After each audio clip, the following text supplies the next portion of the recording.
어디에도 없는 K리그 방송 히든풋볼 K 지금 시작합니다. 여러분 안녕하세요. 강성주입니다. 반갑습니다. 안녕하세요. 김원일입니다. 네, 안녕하세요. 정다운입니다. 네, 새로운 조합입니다. 새로운 조합에 또 오랜만에 이 새로운 배경, 제가 진행자석에 앉아있는 어색한 그림. 그때도 여기서 진행. 맞아요. 네, 그때 슬기 형하고 같이 진행을 했었는데 굉장히 중요한 라운드가 끝났습니다. 그럼에도 불구하고 주원이 형이 이스타 투어 일정으로 지금 영국에 가 있어요. 연락이 왔습니다. 지금 마음이 무겁다. 네. K리그 굉장히 중요하고 히든풋볼 K가 정말 중요한 상황에서 너한테 그 자리를 맡기고 가야 돼서 불편하다. 잘 진행해줘라. 네, 거기 현지에서도 이제 K리그에 대한 관심을 계속 쏟고 있는 주원이 형이 투어 일정을 잘 마치고 돌아오셨으면 좋겠고요. 저희가 A매치 브레이크 이후에 다시 K리그 방송을 시작을 하게 됐는데 상당히 중요한 매치였잖아요. 이번 매치들이 있었잖아요. 좀 어떻게 보셨습니까? 그러니까 어제도 사실 거의 이제 밤을 새면서 풀경기를 그러니까. 다 보고 왔는데, 그러니까 끝날 줄 알았었는데 사실 물려 있는 팀들이 좀 많아가지고 오늘 그래도 좀 할 얘기가 많을 것 같습니다. 네. 원일이 형은 또 그 현장 다녀오셨잖아요. 네. 어떠셨어요?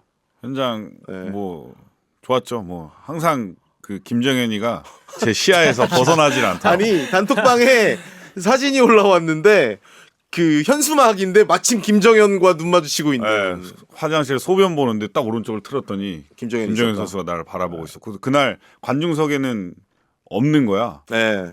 그래서 왜 없지 했더니 엔트리에 들어가 있기 때문에 있었죠. 없었더라고. 사실 시즌 끝나기 전에 복귀를 못할 줄 알았었는데 그래도 의지가 대단한 선수이기 때문에 복귀를 했다라는 소식이 현장에서 있었습니다. 자세한 거는 잠시 후에 저희가 디테일하게 한번 다뤄보고요.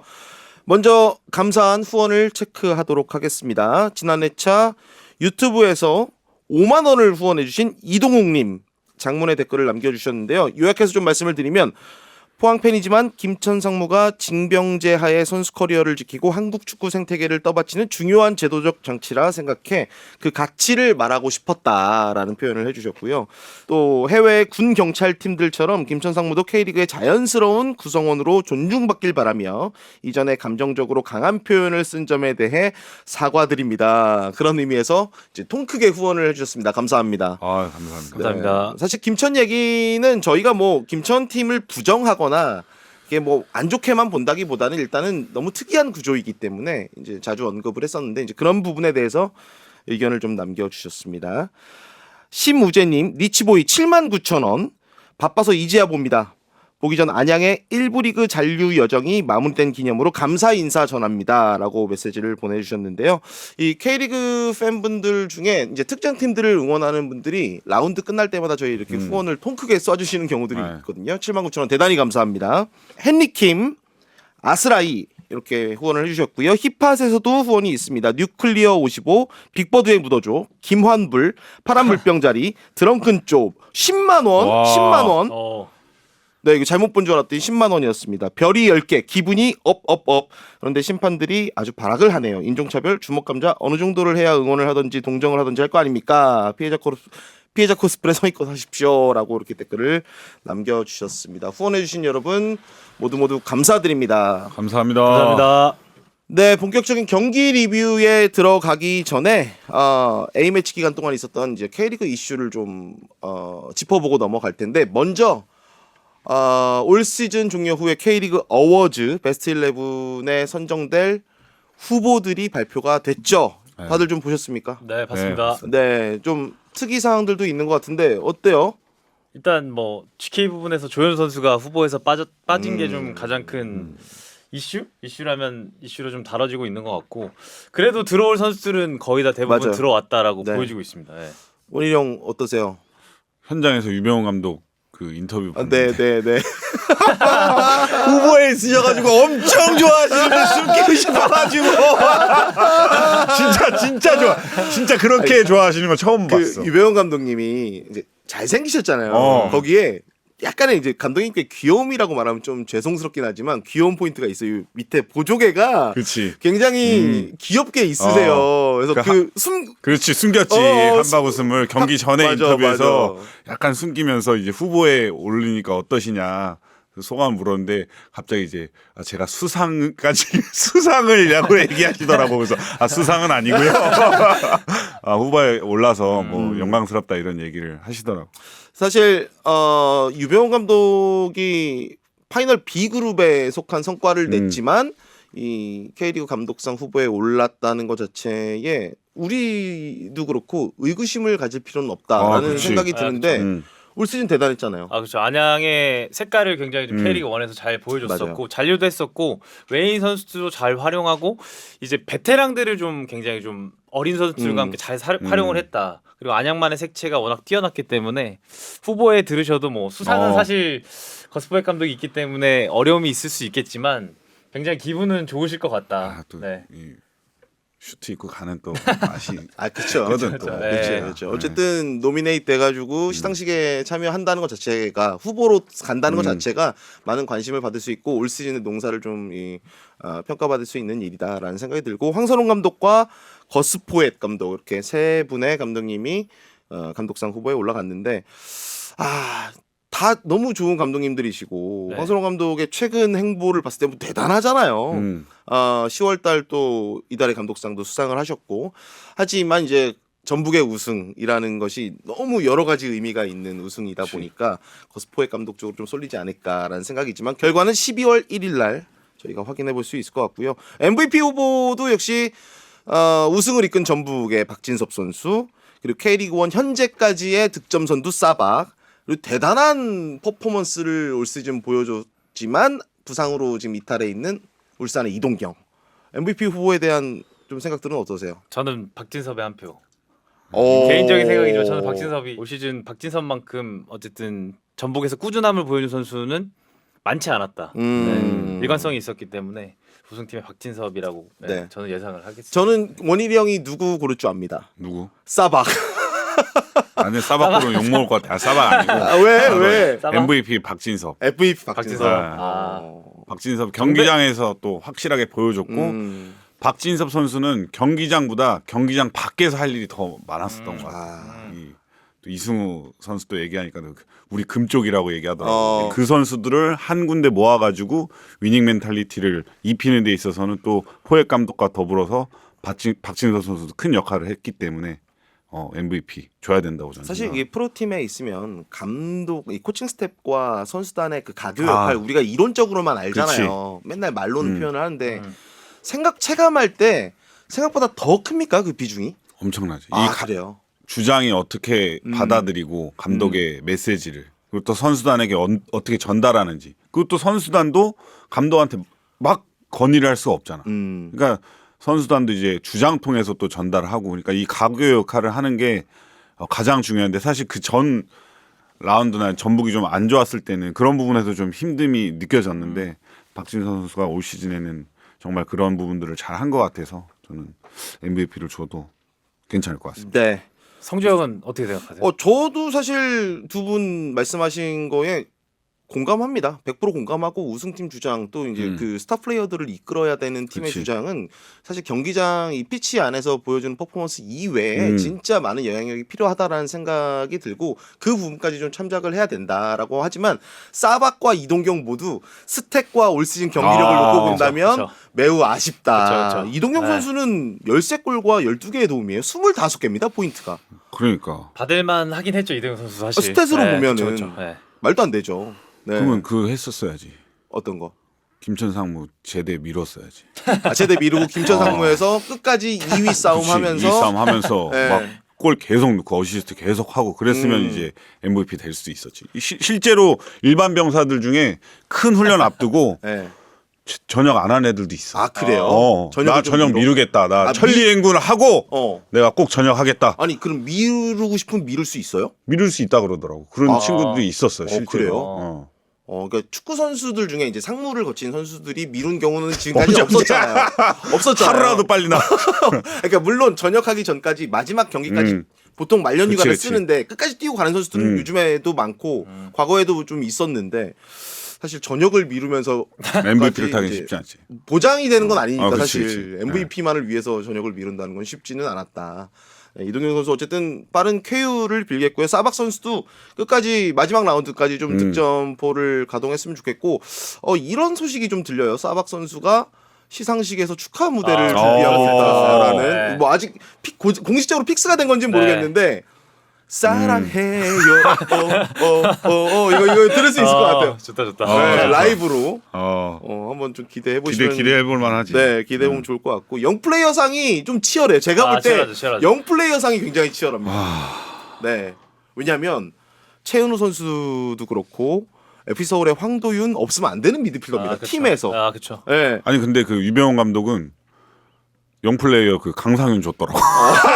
스스로. 아니 자기 팀에 자기 팀 선수 올라온지 모르고 자기만 이제 후보에 들어간 줄 알고 최현우는 네. 최현우는 인텔 봤어요. 자기 팀 선수는 맞아요. 영플레이어상 후보에 있는데 모르고 네. 강상윤이 된다. 그래서 강상윤 후보에 없습니다. 최현우가 있습니다. 이러더라고. 그리고 못다 하고 이창용만 알더라고. 그러니까 토마스도 들어갔는데 네, 이제 감독님께서 자세히 보시지는 그치, 않을 것 그치. 같다. 네, 영플레이어 상은 좀 어떻게 생각하세요? 저는 이제 머리는 이승원이 받아야 된다고 생각하는데 마음은 최현우. 오, 그냥 완전히 개인적으로, 갈리네. 네, 최현우를 플레이를 봤을 때 굉장히 성장을 많이 했고 성장 가능성, 잠재력이 셋 다 좋은 선수지만 네. 그냥 뭔가 최현우 플레이에 마음이 좀 더 갔던 것 같아요. 좀 더 어려운 팀에서 사실 힘을 발휘했다라고 생각이 들기 때문에 기량적으로는 이승원 선수가 받아야 되지 않나? 그리고 황도현 선수도 너무 FC 서울에서 고생을 많이 했지만 마음은 최현우 선수가 받았으면 좋겠다. 네. 원일이 형은요? 저는 황도윤 선수. 황도윤. 서울에서 올 시즌 진짜 미드필드에서 가장 많이 보였거든. 고생 많이 했죠. 사실 네. 이번 경기 리뷰를 하면서도 아마 황도윤 선수 이야기는 많이 저희가 좀 언급을 하게 될 것 같아요. 네, 사실 저도 좀 경기를 보면서 그동안도 그랬지만 이날 경기에서는 정말 많이 느꼈거든요. 미드필더 언급을 많이 했었잖아요. 황도윤 선수가 수상해도 충분히 그럴 만한 자격이 있다. 서울에서도 계속 뭐 교체로 나오든지 네. 아니면 선발로 나오다가 이제 교체가 되든지 뭐 45분 뭐 한 70분 정도 이상을 못 끌어가는 그런 느낌이 있어서 좀 아쉽긴 한데 그런 부분들이 네. 발전된다고 하면 충분히 더 좋은 선수가 될 수 있기 때문에 저는 사실 이승원 선수입니다. 왜냐하면 뭐 이승원 선수의 플레이 너무 좋죠. 그러니까 최현우, 황도윤보다 압도적으로 좋다 이걸 떠나서 팀에서 차지하는 비중이 U22세 카드의 느낌이 아니에요. 그냥 한 자리를 제대로 메워주는 축구 잘하는 미드필더의 느낌이거든요.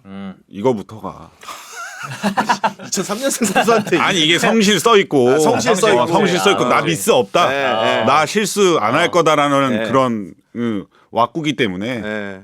그리고 충분히. 플레이 스타일도 굉장히 공격적인 위치로 올라갔을 때 과감하고 찬스를 즉시 만들 수 있는 유형의 선수이기 때문에 그렇지. 이제 그런 강점들이 더 부각이 되는 것 같고 하나 에피소드가 있는 게 제가 현장에서 중계를 할 때 이승원 선수가 전역을 했어요. 강원 FC 선수로 이제 중계 그 경기를 교체 준비를 하고 있는데 갑자기 이제 김병시 대표이사랑 그 테크니컬 디렉터들이 야 우리 22세 한 장 더 써야 되는 거 아니냐 교체를 잘못한 줄 알고 그러니까 오범석 코치랑 그 스태프들이 승원이가 22세입니다.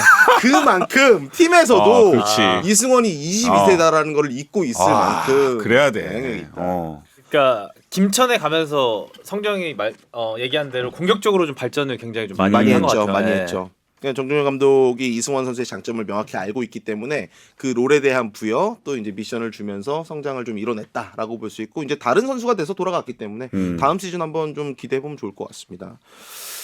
자 이렇게 감독상, 최우 선수상, 영플레이어상 좀 이야기를 해봤는데 베스트 11 그러면 일일이 다 하면은 좀 그러니까 각자 베스트 11을 좀 빠르게 이야기해보고 따다닥. 저는 근데 생각을 미리 해와가지고 빨리 자 말씀드릴 수 골키퍼부터 있습니다. 골키퍼는 송봉근. 네 그리고 이제 센터백에는 안톤 선수. 센터백이 좀 고민이긴 한데 풀백은 김태현이랑 김문환. 김태현, 김문환 네, 그리고 왼쪽 김태현, 오른쪽 김문환 네. 센터백 일단 안톤 한 명 들어갔고 안톤이랑 고민이 되긴 하는데 저는 변준수가 받아도 괜찮을 것 같아요. 그게 제 개인적인. 근데 너무 좋았으니까. 네. 너무 좋았으니까. 네. 변준수 개인적인... 그러면 이제 우리 정다운 위원의 픽은 센터백 안톤 변준수 그리고 김태현 김문환. 네. 이렇게. 자 수비 라인 또 이제 원일이 형의 수비 라인 들어보겠습니다. 일단 골키퍼는 이제 차범근 이후에 최고의 범근 송범근. 그러니까 차범 말고 송붐. 송범으로 가야 되고 네. 이제 수비 라인에는 제가 좀 그게 좀 개인 감정이 좀 들어갔어요. 아, 그러니까 뭐 안톤을 사심. 좀 들어가서 이제 안톤을 이제 변형 3백 위치에 네. 세워놨어. 왜냐하면 이제 포백으로 해줘 그냥. 사사인데 여기는 사사이잖아. 사사인데 이제 약간 4-4-2로 했어. 근데 이제 전민강을 주기 위해서 안톤을 전민강을 왼쪽을 주기 위해서. 주고 홍정호, 전민강, 김태환 오른쪽 김태 왼쪽 그럼 왼쪽이 중요한데 왼쪽에 안톤을 왼쪽으로 보내. 안쪽을 왼쪽으로 보내고 이런 식으로 한번 수비 라인에는 네. 어쨌든 짜왔습니다. 뭐 예를 들면 그거잖아요. 저는 김원일 선수를 주고 싶기 때문에 여기를 포지션을 바꾸고 뭐 이렇게 합니다. 이런 의미로 받아들이면 될까요? 아니 근데 올해 아니면 안 될 것 같아서 이제. 전민강 선수. 마지막 기회. 근데 그렇다고 이 선수 마지막 기회니까 이거 한번 주자 몰아주자 이럴 수는 없잖아. 아니 근데 내가 계속 좀 봐도 약간 한 자리는 조금 애매하긴 하더라고. 그래서 네. 야잔도 있고 한데 그래도 나는 그러니까 대체적으로 안톤 선수가 센터백 한 자리를 차지해야 된다는 의견은 비슷한 것 같은데 그 옆에 한 자리는 확실하진 않은 것 같아요. 홍정호 선수 저는 홍정호 픽이거든요. 안톤 홍정호 픽인데 네. 사실 홍정호 뭐 변준수 전민광 야잔 이런 선수들이 들어온다라고 해도 되게 이상하진 않다. 근데 측면 풀백에서 좀 갈릴 것 같거든요. 근데 좀 아까운 게 네. 민강이가 네. 중후반까지 잘하다가 네. 막판에 다치는 바람에 지금 맞아요. 못 나왔어. 맞아요. 마지막 임팩트가 중요하다고 맞아요. 그 네. 베스트 11 되려면 나처럼 민강아. 네. 그래. 마지막 임팩트 중요하지. 네. 그 풀백에서 좀 갈리는 것 같아요. 저는 진짜 이명재, 김문환 너무 좋죠. 네. 근데 사실 김태현, 김태환 우승팀 풀백이에요. 그리고 맞아. 이 포획 감독의 시스템 속에서는 약간 클래식한 풀백들. 맞아요. 요즘에 인버티드로 들어오는 형태보다는 클래식한 그 김태환의 역할은 저는 컸다고 보거든요. 나는 김태환 네. 올 시즌 그냥 약간 돌부처 같은 느낌이었어. 그냥 그래서 하나 박아놓고. 김태환 선수의 수상을 저는 좀 힘을 싣고 싶다라는 생각이고 김태현, 이명재 경쟁이지만 왼쪽에서는 김태현 선수가 경기 수도 더 많고 전북에서 풀타임을 그쵸. 출전하면서 네. 이명재 선수 또 중간에 들어왔기 그쵸. 때문에 네. 이제 그런 부분의 차이가 좀 있을 수 있다. 이 결과도 12월 1일 날 나옵니다. 미드필더로 넘어가는데 여기가 좀 치열해요. 미드필더는 저는 항상 이거는 전략 공천이다라는 생각이 들어요. 전략 미드필더가. 공천. 그렇지. 나도 제주 있을 때 단일화 했었어. 단일화 했었지. 그러면 반석이랑. 이제 그러니까 박진섭 선수는 이 미드필더로 나왔어요. 그러니까 우리가 최근의 경기를 봤을 때는 센터백으로 나오는 장면들을 많이 봤지만 사실 박진섭의 원래 포지션은 미드필더가 맞긴 그치. 해요. 그렇죠. 근데 하이브리드잖아요. 대표팀에서도 그렇고 전북에서도 그렇고 백스리로 전환했을 때는 이 스위퍼 볼 수 있고 또 미드필더에서의 역할 단단한 선수인데 일단 시상식 후보 베스트 11 후보에는 미드필더로 노미네이트 됐습니다. 네. 뭐 그러니까 센터백과 이제 풀백 센터백과 이제 미드필더도 볼 수 있는 네. 선수고 저는 이제 미드필더 부분 봤을 때는 박진섭, 김진규, 토마스, 모재현 선수가 눈에 띄긴 하는데 측면으로 갈리면 저는 김승섭을 얘기하고 싶어요. 네. 김승섭, 중앙에 박진섭, 김진규를 두고 이제 모재현 측면 그리고 김승섭 측면 이렇게 해서 야. 그렇게 모재현 선수는 사실 올 시즌 제 안에 그냥 탑5 안에 무조건 들어있는 선수거든요. 그러니까 공격적인 툴도 너무 좋은데 수비적인 역할도 너무 잘해주는 선수고 앞으로가 좀 기대되긴 해요. 계속해서 이제 너무 기대되지. 몸값이 좀 올라가지 않을까 너무 좋죠. 네, 예상하고 있습니다. 너무 좋죠. 너무 좋죠. 야, 미드필더 어렵다. 미드필더 어려워. 나는 근데 토마스를 안 뽑을 수가 없는데 중앙에. 나는 근데 나는 이렇게 뽑았어. 박진섭, 토마스, 김진규. 그리고 한 명은 한 명은 안 뽑았어요. 왜 안 뽑아? 아니 4명 뽑아야 된다고. 안 뽑았대. 한 명은 그 포워드에서 뽑아야 될 것 같은데 무조건. 4-3-3이야 그러면은. 그렇게. 네. 그러니까 토마스, 박진섭. 김진규도 김진규. 너무 잘했는데. 근데 또 어쨌든 팀 성적이 좋진 않지만 세징야의 스탯도 장난 아니거든요. 근데 올해 뽑히기에는 맞아. 약간은 좀 부상도 있었고 너무 많이 받았어. 그 전에 세징야에 비해서는 올해 뽑히기에는 좀 그렇죠. 어려움이 있다. 그러니까 경기 나왔을 때의 이 퍼포먼스는 대단했지만 팀에 주는 영향력도 대단했지만 안 대단하지 않아요. 근데 좀 다른 선수들이 꾸준하게 한 시즌을 치러온 거에 비하면 좀 아쉬움이 있을 수밖에 없죠. 아 미드필더 어렵다. 네, 저는 노코멘트 하겠습니다. 네, 포워드 2명이죠. 포워드 2명 딱 정리하고 넘어가 볼게요. 포워드도 사실 더 어려워요. 2명 뽑기에는. 아, 네, 저는 포워드 어려움 속에서 쉽게 2명 뽑았습니다. 누구? 네, 먼저 말씀드릴까요? 네. 사박. 사바. 어쨌든 K리그 득점왕이 지금 득점왕이 유력한 선수가 베스트 11에 못 들어간다는 건 말이 안 되잖아요. 그렇지. 사박, 이동경. 우와. 그러면 전진우는 어떻게? 전진우 그러니까 미안해요. 미안합니다. 미안하지만 전진우 선수가 못했다는 게 아니에요. 그 공천을 좀 잘못한 거 아니에요? 네, 그러니까 차라리 미드필더에서 측면 미드필더로 갔으면 그쵸. 더 무조건 유리했을 됐죠. 것 같은데 어. 전진우 선수 골 많이 넣고 좋았죠. 근데 기복이 좀 있었습니다. 아, 그렇지. 근데 어쨌든 이동영 선수는 한 시즌을 꾸준하게 잘했고 사박은 K리그 득점왕이 유력한 상황이기 때문에 이렇게 2명을 저는 선택을 했습니다.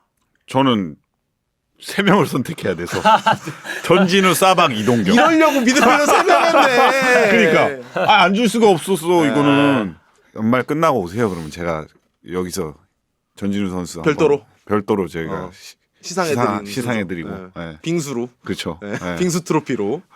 너무 2명은 아쉽다. 네. 저는 근데 이동경, 전진우는 받을 것 같아가지고 개인적으로. 오 진짜. 그러니까 전북의 우승을 떠올렸을 때 그렇지. 백라인들, 산미들도 생각이 나지만 그 전진우밖에 그 전반기에 맞아. 대한 임팩트가 너무 커서 저한테는 음. 개인적으로 너무 커서 전진우, 이동경이 받지 않을까. 그냥, 저는 네. 이게 뭐 다 그쵸, 생각이 그쵸. 다를 수 네. 있으니까 저는 전진우보다는 이동경, 사박을 선택을 하고 오히려 미드필드에서 저는 강상현이 받을 것 같아요.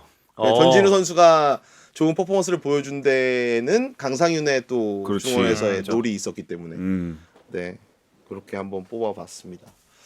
이거 어렵다. 수비는 그래도 딱 이 틀이 나오는 것 그쵸. 같은데 네. 미드필더하고 포워드 쪽에서 어떤 선수가 받을지. 골키퍼가 제일 쉬웠어요 사실. 아 그렇죠. 조금 골키퍼가 김경민 골키퍼도 너무 잘했고 황인재 골키퍼도 좋았지만 이창근이 부상으로 좀 떠나 그렇지. 있는 시간이 그렇죠. 길면서 네. 이창근 선수가 들어왔으면 조금 더 치열했을 텐데 이창근 선수가 들어오지 못한 부분에 대한 아쉬움이 대전 팬들에게는 있을 것 같고 그럼에도 이창근 선수가 지난 라운드에 104일 만에 선발 출전해서 필드에 돌아왔다는 거 이건 반가운 소식이죠. 그렇죠. 네. 좋습니다. 이렇게 시상식 후보에 대한 부분 저희가 체크해봤는데 결과는 12월 1일 날 나오니까요. 여러분들 많은 관심 가져주셨으면 좋겠고요. A매치 브레이크 동안 있었던 이슈가 한 가지 더 있습니다. 네. 이거는 조금 논란이 되고 있는 부분인데 뭐 여러분 다 아시잖아요. 전북의 타노스 코치의 징계가 좀 있었죠. 이 상황을 좀 설명해드리면 11월 8일 K리그 1 36라운드 전북 대 대전 경기 후반 추가 시간에 주심이 상대 선수의 핸드볼 파울을 즉시 선언하지 않았고요. 이 과정에서 전북 벤치에서 과도한 좀 항의가 있었는데 그 상황에서 타노스 코치가 이 눈가에 손을 올렸어요. 근데 이 장면은 사실 뭐 우리가 봐도 그렇고 모든 팬들이 봐도 그렇고 이거 왜 못 봤냐 뭐 이런 항의로 이어졌는데 이것이 자칫 잘못하면 그 눈을 찢는 인종차별적인 제스처로 해석이 될 수 있잖아요. 네. 근데 사실 그건 아니었잖아요. 그러니까 저도 뭐 개인적인 견해지만 네. 인종 차별에 대한 부분을 어필한 것 같진 않아요. 그러니까 좀 뭐 가까이서 있었던 그리고 뭐 심판들을 통해서 들었을 때는 타노스 코치가 이제 약간 욕을 했다라고는 해요. 약간 네. 근데 그 욕도 그러니까 문화적 차이라고 생각이 드는데 한국에서 약간 아이씨 뭐 플레이를 하다가 막 이런 제스처를 할 수 있는데 그런 억양을 좀 썼다라고 듣긴 했었는데 그런 부분에 있어서 어쨌든 뭐 제스처를 취한 거지 사실 인종차별의 느낌은 없었다고 생각이 들기 때문에 좀 강한 징계가 들어간 게 아닌가 그렇게 생각을 하고 있습니다. 사실 뭐 이 제스처가 동서양을 막론하고서는 이미 뭐 너무나 잘 알려진 제스처이기 때문에 국제축구연맹에서도 굉장히 엄중히 다루고 있는 사안이거든요. 원일이 형이 볼 땐 좀 어떠세요? 저는 이날 현장에 있었어요. 현장에서 그 방송 준비하면서 이쪽 그 거의 가까이서 봤거든요. 네. 이 뭐야 전북 서포터 그 사이 그 그쵸, 출입문에서 그쵸. 대기를 하고 네, 있어서 타노스 코치가 너무 흥분을 했어요. 그 심판 판정에 있어서 너무 흥분해서 그 진짜 그 뭐야 코너 플렉 정도까지 계속 좀 많이 좀 돌아다니긴 했거든. 그래서 좀 많이 흥분을 했구나. 어차피 우승이 확정은 져 있는 상황에서도. 그런데 이게 전혀 저는 뭐 이제 그런 건 몰랐지. 인종차별이라고 들어가 그게 아니라 이제 딱 그 캡처하면 느린 장면만 보고서 이것을 인종차별이라고 얘기하는 거는 좀 너무 좀 아닌 것 같다는 생각이 들고. 예. 그러니까 이게 결과가 나왔죠. 5경기 출장 정지. 엄청 큰 거예요. 네. 5경기 출장 정지에 2천만 원. 2천만 원이 나왔어요. 그러니까 근데 이게 사실 이렇게 느린 그림으로 딱 잡으면 이 눈을 갖다 대는 그 행동뿐만 아니라 관중들한테 이렇게 좀 손에 맞지 않았냐? 이것도 약간 주먹 감자로 해서 징계에 올렸다고 그러더라고. 아, 근데 이제 이거는 또 나중에 뺐다고 하긴 하는데 이거는 그냥 진짜 아예 그냥 징계를 좀 세게 주려고 하는 생각이 좀 들긴 합니다. 좀 안타깝습니다. 뭐가 안타깝냐면 이게 만약 정조국 코치가 했다고 생각해 보세요. 똑같은 제스처를. 그렇지. 근데 외국인 코치라는 이유로 이걸 이 프레임을 갖다 씌우는 거잖아요. 이건 말이 안 되죠. 그러니까 사실 누가 봐도 상황, 그러니까 갑자기 아무 일도 없어. 타노스 코치가 이랬어. 그러면은 뭐야? 나 이거 인종차별 하나라고 할 수 있지만 그 상황 자체가 정황이라는 게 있잖아요.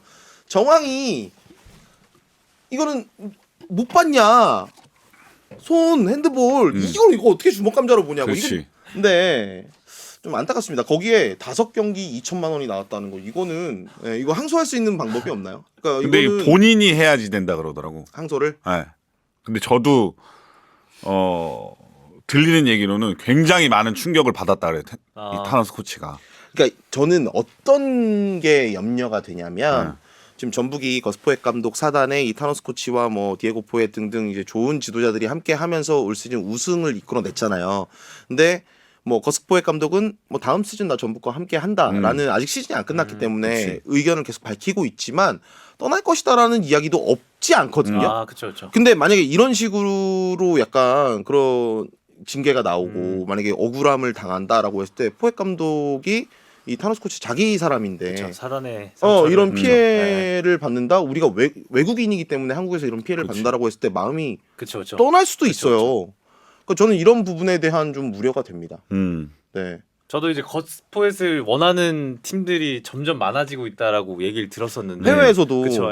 오퍼가 있다라고 들었기 때문에 뭐 이 문제로 뭐 사실 떠날 수도 있다. 뭐 그런 생각까지는 사실 뭐 어려울 수도 있겠지만 굉장한 상처가 됐기 때문에 같은 팀에 있는 이승우 선수도 사실 SNS에 굉장히 장문의 글을 네. 써서 전북 선수들이 다 이제 뭐 리그램을 통해서 다 계속해서 이제 보여줬더라고요. 그런 사람이 아니다라고 하면서 좀 성명을 냈었던 그러니까 상황이었죠. 이 상벌이에서는 타노스 코치가 욕설과 함께 인종차별주의자라는 단어를 반복적으로 쓰며 고성을 지르기도 했던 정황이 포착이 됐다라고 했는데 이거는 이 정도의 징계를 줄 거면 조금 더 명확하게 그렇죠. 어떤 것 때문에 줬다라는 걸 이 양자의 의견을 다 들어야 되지 않나. 뭐 아쉽습니다. 개인적으로는. 네, 너무 좀 과하게 이게 해석이 된 게 아닌가라는 생각이어서 이대로 끝나나? 그러니까 뭐 주변에서 이야기하는 게 중요한 게 아니라 이제 본인이 그러니까 제 생각에 그러니까 내가 타노스 코치면 어쨌든 감독도 아니고 그치. 코치잖아. 코치 매우 중요하지만 어쨌든 본인이 드러나기를 원치는 않을 것 같아요. 그렇다면 또 코리아컵 중요한 경기가 있으니까 시즌 끝나고 나서 이거는 좀 구단 차원에서 함께 대응을 해줘야 되는 게 맞지 않나. 그러니까 만약에 진짜로 인종차별적 행위를 의도하고 한 거였으면 이거는 큰 문제예요. 이거는 여론이 반대로 갈 수도 있습니다만 지금 현재 상황에서는 우리가 그렇게 느끼지는 않으니까 예, 좀 안타까운 축구 월드컵도 앞두고 있고 어쨌든 K리그 최근에 흥행 분위기가 좋은데 긍정적인 뉴스들이 많이 나왔으면 좋겠는데 이런 좀 어쨌든 심판과 엮여서 심판과 관련된 이슈가 부정적으로 좀 흘러가는 방향에 추가된 내용인 것 같아서 좀 안타까움이 듭니다. 네. 그러니까 심판에 대한 올 시즌 정말 부정적인 뉴스들 여론들이 많잖아요. 그건 뭐냐면 현장에서 오심도 늘었고 그건 데이터로도 나왔죠. 그리고 우리도 이 히든볼 경기 리뷰를 하면서 느끼는 게 솔직히 좀 이해하지 못하고 이게 어떤 기준으로 본 거냐. 심판 판정에 대한 얘기를 많이 했었지 우리가. 그 기준에 대한 불분명성 그리고 또 그것을 시원하게 설명해주지 않는 약간 폐쇄성. 그렇죠. 그러니까 지금 그러니까 좀 팬들이나 선수들, 지도자, 뭐 벤치에서도 불신이 엄청난 거야. 그러니까 오늘 제가 K리그 이번 라운드에만도 팬들이 정신 차려 심판, 네. 뭐 삼류 심판 네, 꺼져 네. 이런 안티콜을 안티콜이 엄청 났어. 맞아. 나 수원 안양 현장에서도 안티콜이 나왔고 또 한 중계 방송에만 안티콜이 한 2번 정도 들렸던 것 같더라고. 저도 그러니까, 현장 갔던 곳에서 안티콜을 좀 그럼- 여러 번 들었고. 그러니까 심판에 대한 신뢰도가 좀 떨어진 상황에서 사실 너무 권위적으로 좀 닫혀 있기 때문에 좀 더 명확하게 팬들에게 좀 이해할 수 있게 설명을 좀 해준다면. 그러니까 사람이니까 충분히 실수를 할 수 있지만 실수한 이후에 대처 자체가 좀 굉장히 아쉽다고 생각이 들기 때문에 좀 이슈가 계속해서 되고 있는 것 같습니다. 그러니까 최근에는 그거죠. 실수의 범주를 넘어선 듯한 느낌을 자꾸 주니까 이거 안타까워요. 어쨌든 심판이 경기 분위기에 상당한 영향을 끼친다라는 거. 그다음에 그 판정 하나가 승패에 직접적인 영향이 행사가 되면 그것이 이제 결국에 불신의 시작이거든요. 그런 상황에서 지금 이탄호 코치의 문제까지 불거지니까 그러니까 이거를 좀 더 신뢰를 찾을 수 있게끔 저희가 한두 번 우리가 얘기한다고 들어야 되는 건 아니지만 현장에서 일하는 사람들로서 이런 건 좀 많이 안타깝다라는 생각입니다. 자, 본격적인 경기 리뷰에 들어가 보도록 하겠습니다. 먼저 안양과 수원FC의 경기였어요. 네. 수원FC가 이 플레이오프로 갈 수밖에 없는 순위를 탈출하고자 하는 아주 중요한 경기였고요. 만약에 수원FC가 승리하지 못한 상황이라면 끝날 수도 있는 그렇지, 상황이었어요. 끝났지. 네, 끝날 수도 있는 상황이었어요. 끝나고 그 다음 경기가 또 그렇죠. 울산 대 광주 경기였는데 네. 이제 수원FC가 승리를 하면서 울산 선수들은 분명히 알고 들어갔을 거란 말이에요. 그쵸. 2점 차로 그렇죠. 좁혀진 네. 수원FC는 진짜 좀 희망을 살려갈 수 있는 그런 경기가 된 것 같습니다. 네, 이게 잔류를 확정지은 안양이었고요. 어떻게 해서든 승점 3점을 따야 하는 수원FC 간의 맞대결이었는데 안양은 홈에서 마지막 경기인 만큼 나름의 이 동기부여도 확실했고 가용할 수 있는 최대 전력을 내세웠습니다. 수원FC도 마찬가지였고요. 하지만 전반 이른 시간에 이재원 선수의 대단한 중거리 슈팅 득점이 나오면서 1대0 수원FC의 승점 3점 승리로 끝났습니다. 현장의 분위기는 좀 어떠셨어요? 현장 분위기는 모르겠어요. 안양을 제가 올 시즌 2번째 갔는데 네. 원래 막 그 서포팅이 엄청 막 살기가 느껴질 만큼 살벌하지. 살벌하잖아. 살벌하지. 근데 요번 경기는 이 서포팅이 그래도 조금은 차분한 느낌이 있어. 왜냐하면 맞아. K리그1 잔류와 뭔가 축제 분위기 때문에 이뤄냈으니까. 그렇지. 원하는 뭔가 바를. 근데 이런 때도 있어야지. 항상 뭐 이렇게 할 수는 없잖아. 그래서 약간 분위기가 좀 차분하고 좀 축제를 즐기는 분위기 속에서 진행이 된 것 같고 이제 한가람 선수가 이 데뷔골이 어마어마했죠? 어마어마했잖아. 제가 중계했었어요. 원더골 중거리골. 동원샘물 이달의골 시상을 또 했습니다. 한가람 선수. 받을만하죠. 그리고 또 이 친구 또 얘기 들어보니까 엄청 브레인이더만. 네. UEFA 뭐 B 라이센스 네, 있고 똑똑해요. 네. 잉글리시. 잉글리시 네, 잘하고. 그래서 토마스하고 소통 원활하고. 토마스하고 네. 그리고 뭐 거기 그 차즈물로 말라위 가서 하는, 이번에 봉사하러 간다고. 네. 가서 지도자 맞아요. 거기는 선수들한테 좀 코칭도 해주고 그렇게 한다고 하더라고요. 그리고 센터백 치고 이제 작은 거인지 이창용 선수가 K리그 300경기 네. 대기록 수상. 진짜 이거는 이 성실함, 경기장 안에서의 성실함과 밖에서의 그 진짜 이 성실함이 연결이 돼서 진짜 이 단신임에도 불구하고 이렇게 살아남을 수 있었던 거 진짜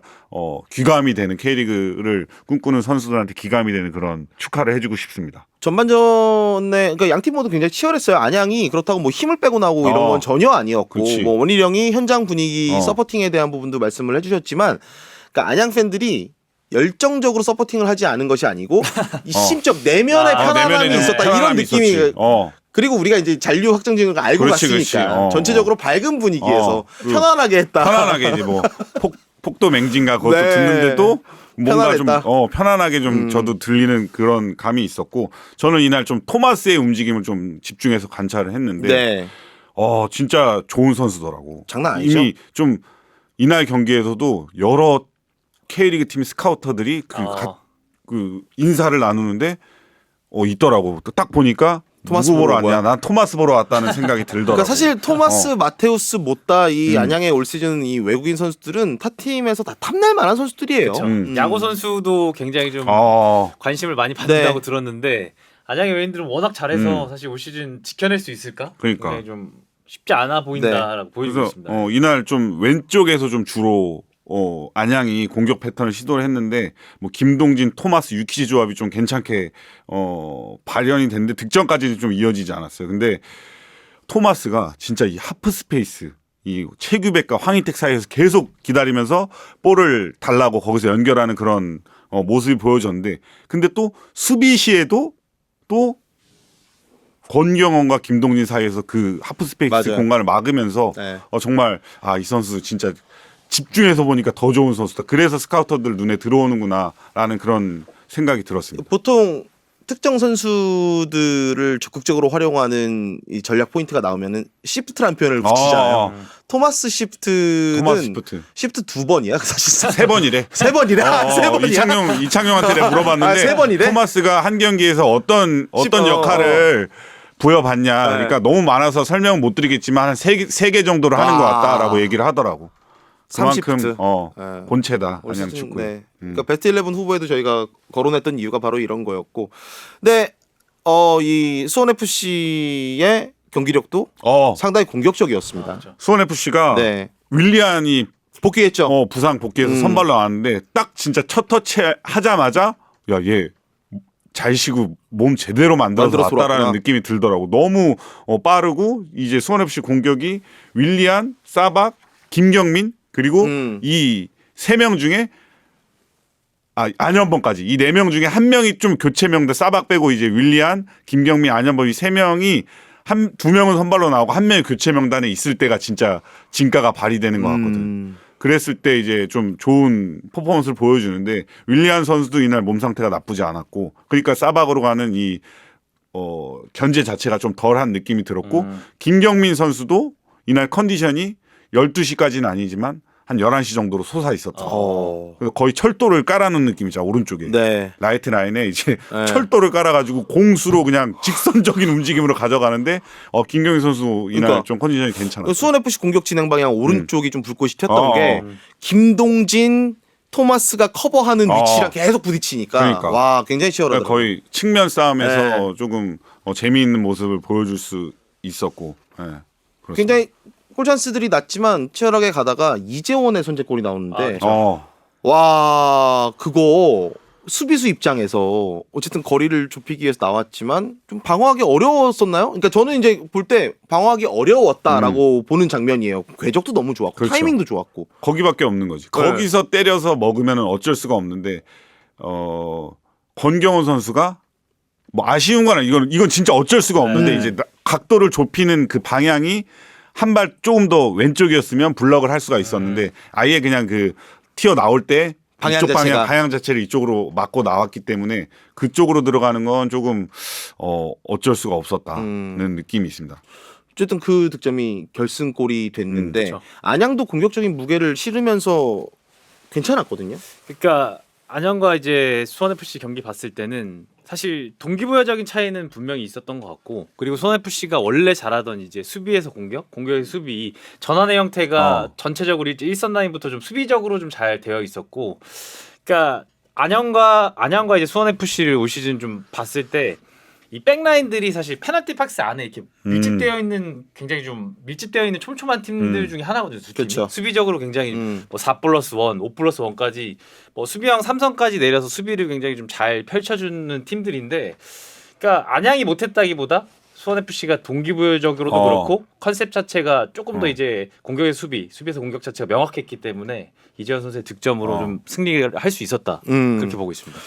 또 후반으로 갈수록 이제 밸런스는 조금 깨졌고 양 팀 모두 공격적인 무게 중심을 갖고 경기를 하다 보니까 이제 위협적인 장면들이 많이 나왔는데 이 얘기가 많아요. 마지막에 이준석 선수가 돌파했을 때 김정현이 커버하는 과정에서 그렇죠. 네. 수원 FC 입장에서는 왜 이거 어떻게 보면 유망한 공격 기회, 명백한 득점 기회의 저지 아니냐라고 얘기할 수 있는 상황이고.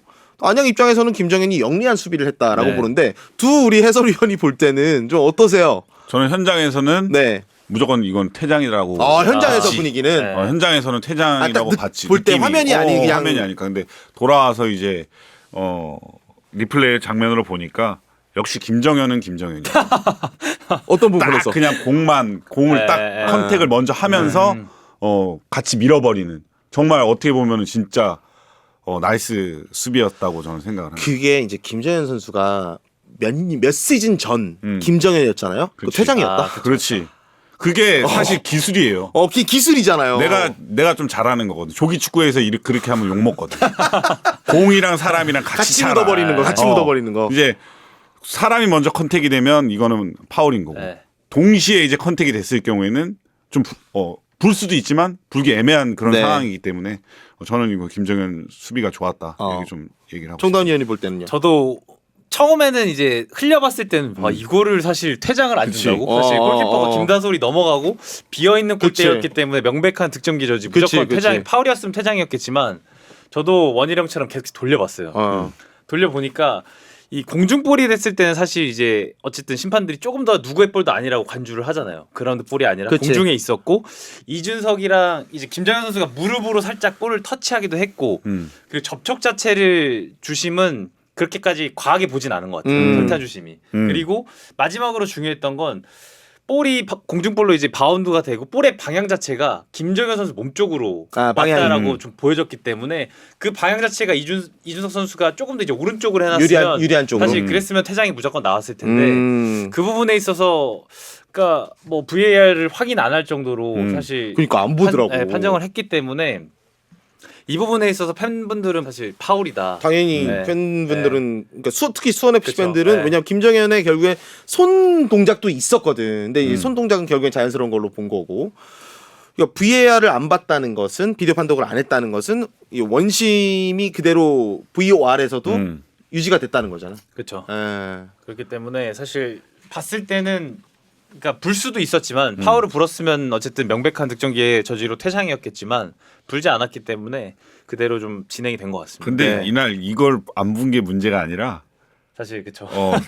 P3 좀한 0.2초 정도 좀 판정이 계속 좀 안 좋은 게 늦었어. 많아서 사실 늦었어. 그렇긴 해요. 예. 이게 참 경기마다 심판마다 조금씩 성향이 다른데 그냥 확 끊어버리는 심판이 있고 아니면은 좀 늦는 심판이 있어. 네. 그게 영향이 커요. 그쵸, 그쵸. 영향이 커요. 크더라고. 특히 이제 옵사이드 기 올라가 있는데 늦게 부는 거 이런 거 선수들이 스프린트 한 번 더 해야 되고 그런 것들이 누적되면은 결국에는 마지막에 후반에 폭발하거든. 그렇지.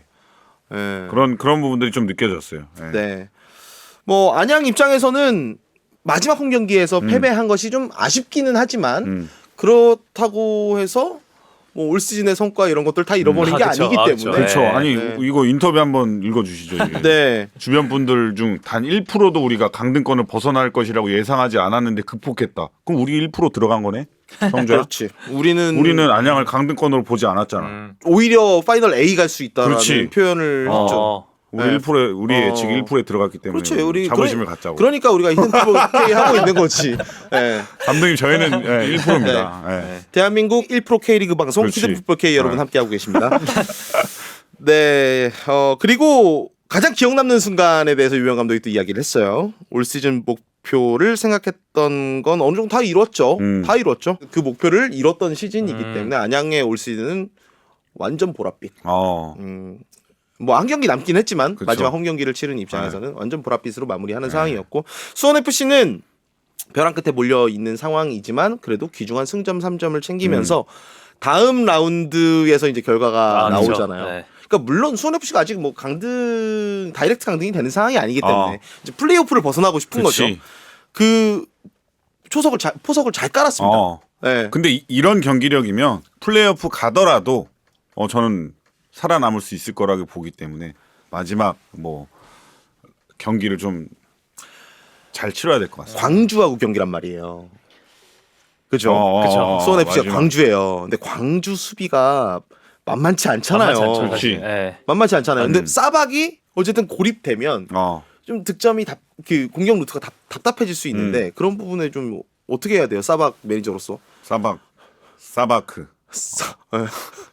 아니 뭐 사박은 막는다고 막을 수 있는 선수가 아니야. 충분히 득점 올릴 수 있고 그 대신 또 이제 양쪽에서 또 도와주니까 그렇기 때문에 충분히 도전해볼 만하다. 도전해볼 만하다. 근데 마지막 경기 이제 광주 FC 전인데 그 경기 이후에 어쨌든 며칠 안 남고 코리아컵 결승이 있기 때문에 그쵸. 어느 정도는 이번 경기보다는 광주가 좀 로테이션을 활용을 하지 않을까라고 저는 개인적으로 생각을 하거든요. 근데 그래서 광주는 축구를 보면 로테이션이 문제야. 누가 나와도 똑같아. 얘가 싶을 정도로 똑같은 롤, 그쵸. 똑같은 명확하죠. 걸 수행하기 때문에 그러니까 광주가 로테이션을 안 돌리는 게 나을 수도 있어. 하더라도 제가 볼 때 수비 코어는 그냥 잡고 갈 것 같거든요. 그렇죠. 그럴 수도 있죠. 미드필더와 네. 공격진의 로테이션이 있다라고 해도 근데 로테이션 광주라는 팀은 로테이션이 크게 의미 없다라는 걸 우리가 벌써 이조혜 감독 체제에서 몇 시즌째 보고 있기 때문에 그러니까 정다운 의원이 말한 것도 어떻게 보면 포인트가 될 수 있는 부분이지만 또 광주기 때문에 그 일관성 로테이션 있다. 일관성 있다. 네. 그래서 수원 FC 어려운 일정이 남았지만 지금 흐름이 좋기 때문에 한번 다음 라운드 어떻게 되는지 좀 지켜보도록 하겠습니다. 자, 이번에 들여다볼 경기는 서울과 김천의 경기입니다. 서울의 이번 시즌 마지막 홈 경기였고요. 5위 자리를 확보해놔야 이제 현재 5위긴 하지만 5위 자리를 굳혀놔야 다음 시즌 아시아 챔피언스 리그 2로 갈 수 있는 순위의 달성을 할 수 있고요. 최근에 김천은 또 흐름이 그렇게 좋지는 않은 상황이었어요. 많은 선수들이 전역을 했고 지금 엔트리에 채울 수 있는 선수가 18명밖에 되지 않는 상황에서 앞선 두 경기에서 좀 아쉬움이 있었지만 패배가 있었죠. 네, 그래도 선수들이 좀 적응하는 모습을 보여주긴 했습니다. 그래서 2주간의 휴식기를 어떻게 보냈을지에 대한 부분이 기대됐던 매치업이었는데 일단 먼저 결과를 좀 말씀드릴게요. 결과 김천의 3대1 승리였습니다. 사실 예상하지 못했습니다. 예상하셨습니까? 아니 저도 누가 서울이 이겼다는 거야.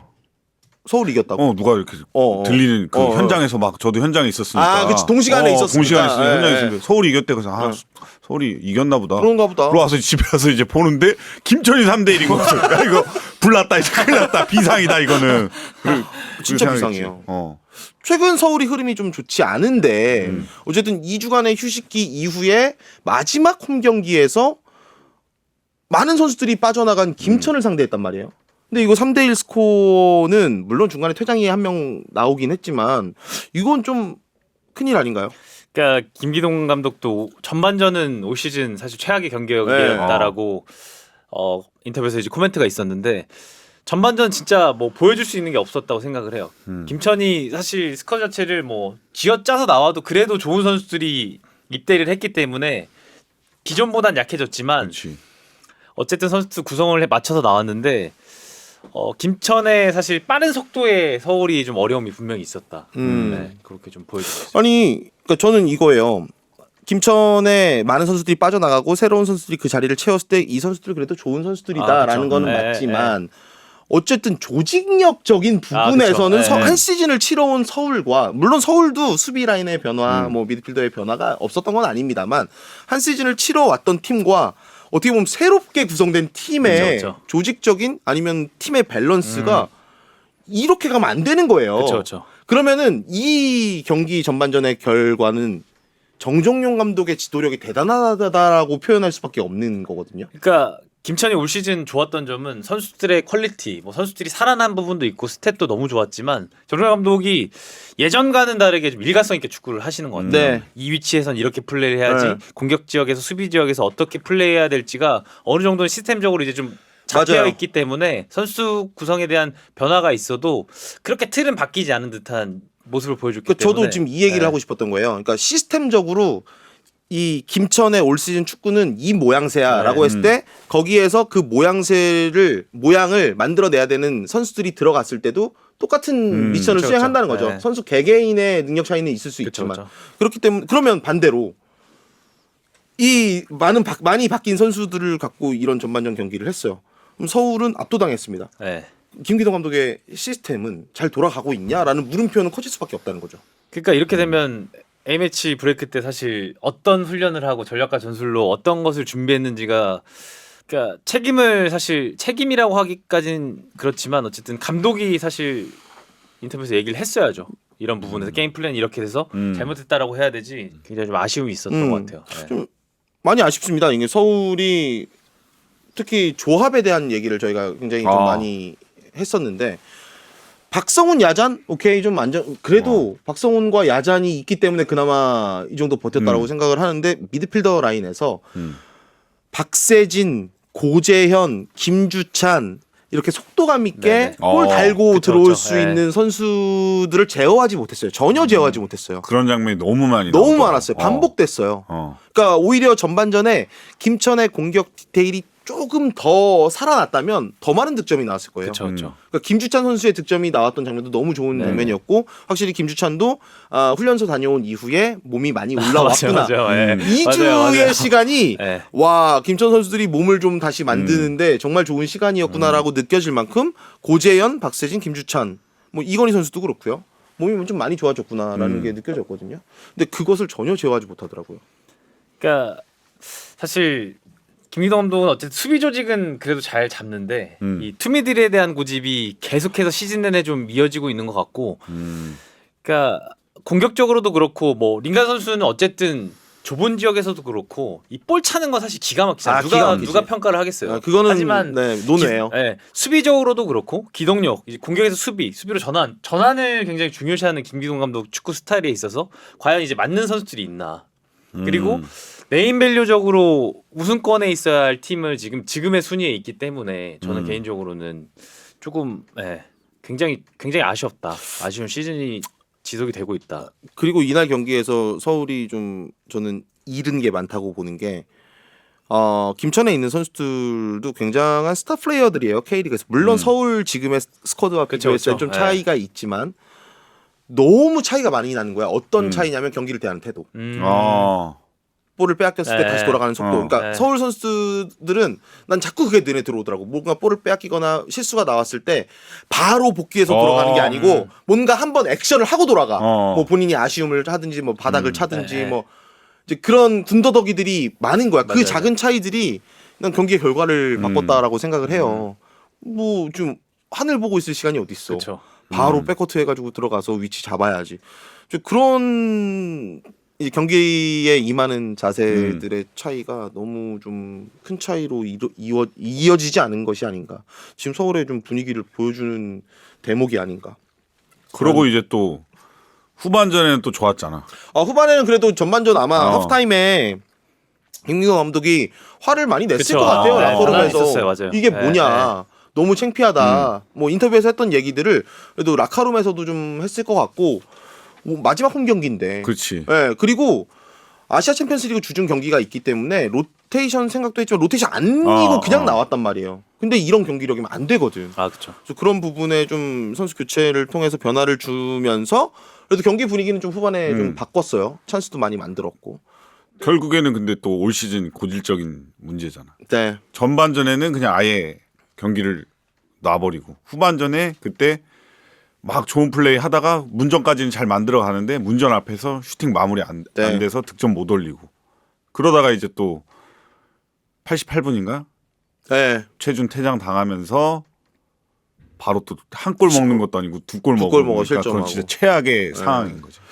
그러니까 서울이라는 사실 어쨌든 빅클럽이잖아요. 네. 하지만 시즌 내내 이제 경기력 이슈에 대해서 너무 많이 좀 김기동 감독이 좀 시달리고 있고, 그러니까 여기서 결과가 나오면 경기력이 좋지 않더라도 사실 당연하죠. 팬들이 사실 좀 괜찮게 돌아설 수가 있는데 ACL 뭐 2까지 진출하지 못한다? 그렇게 되면 개인적으로 좀 어려운 시즌이지 않나.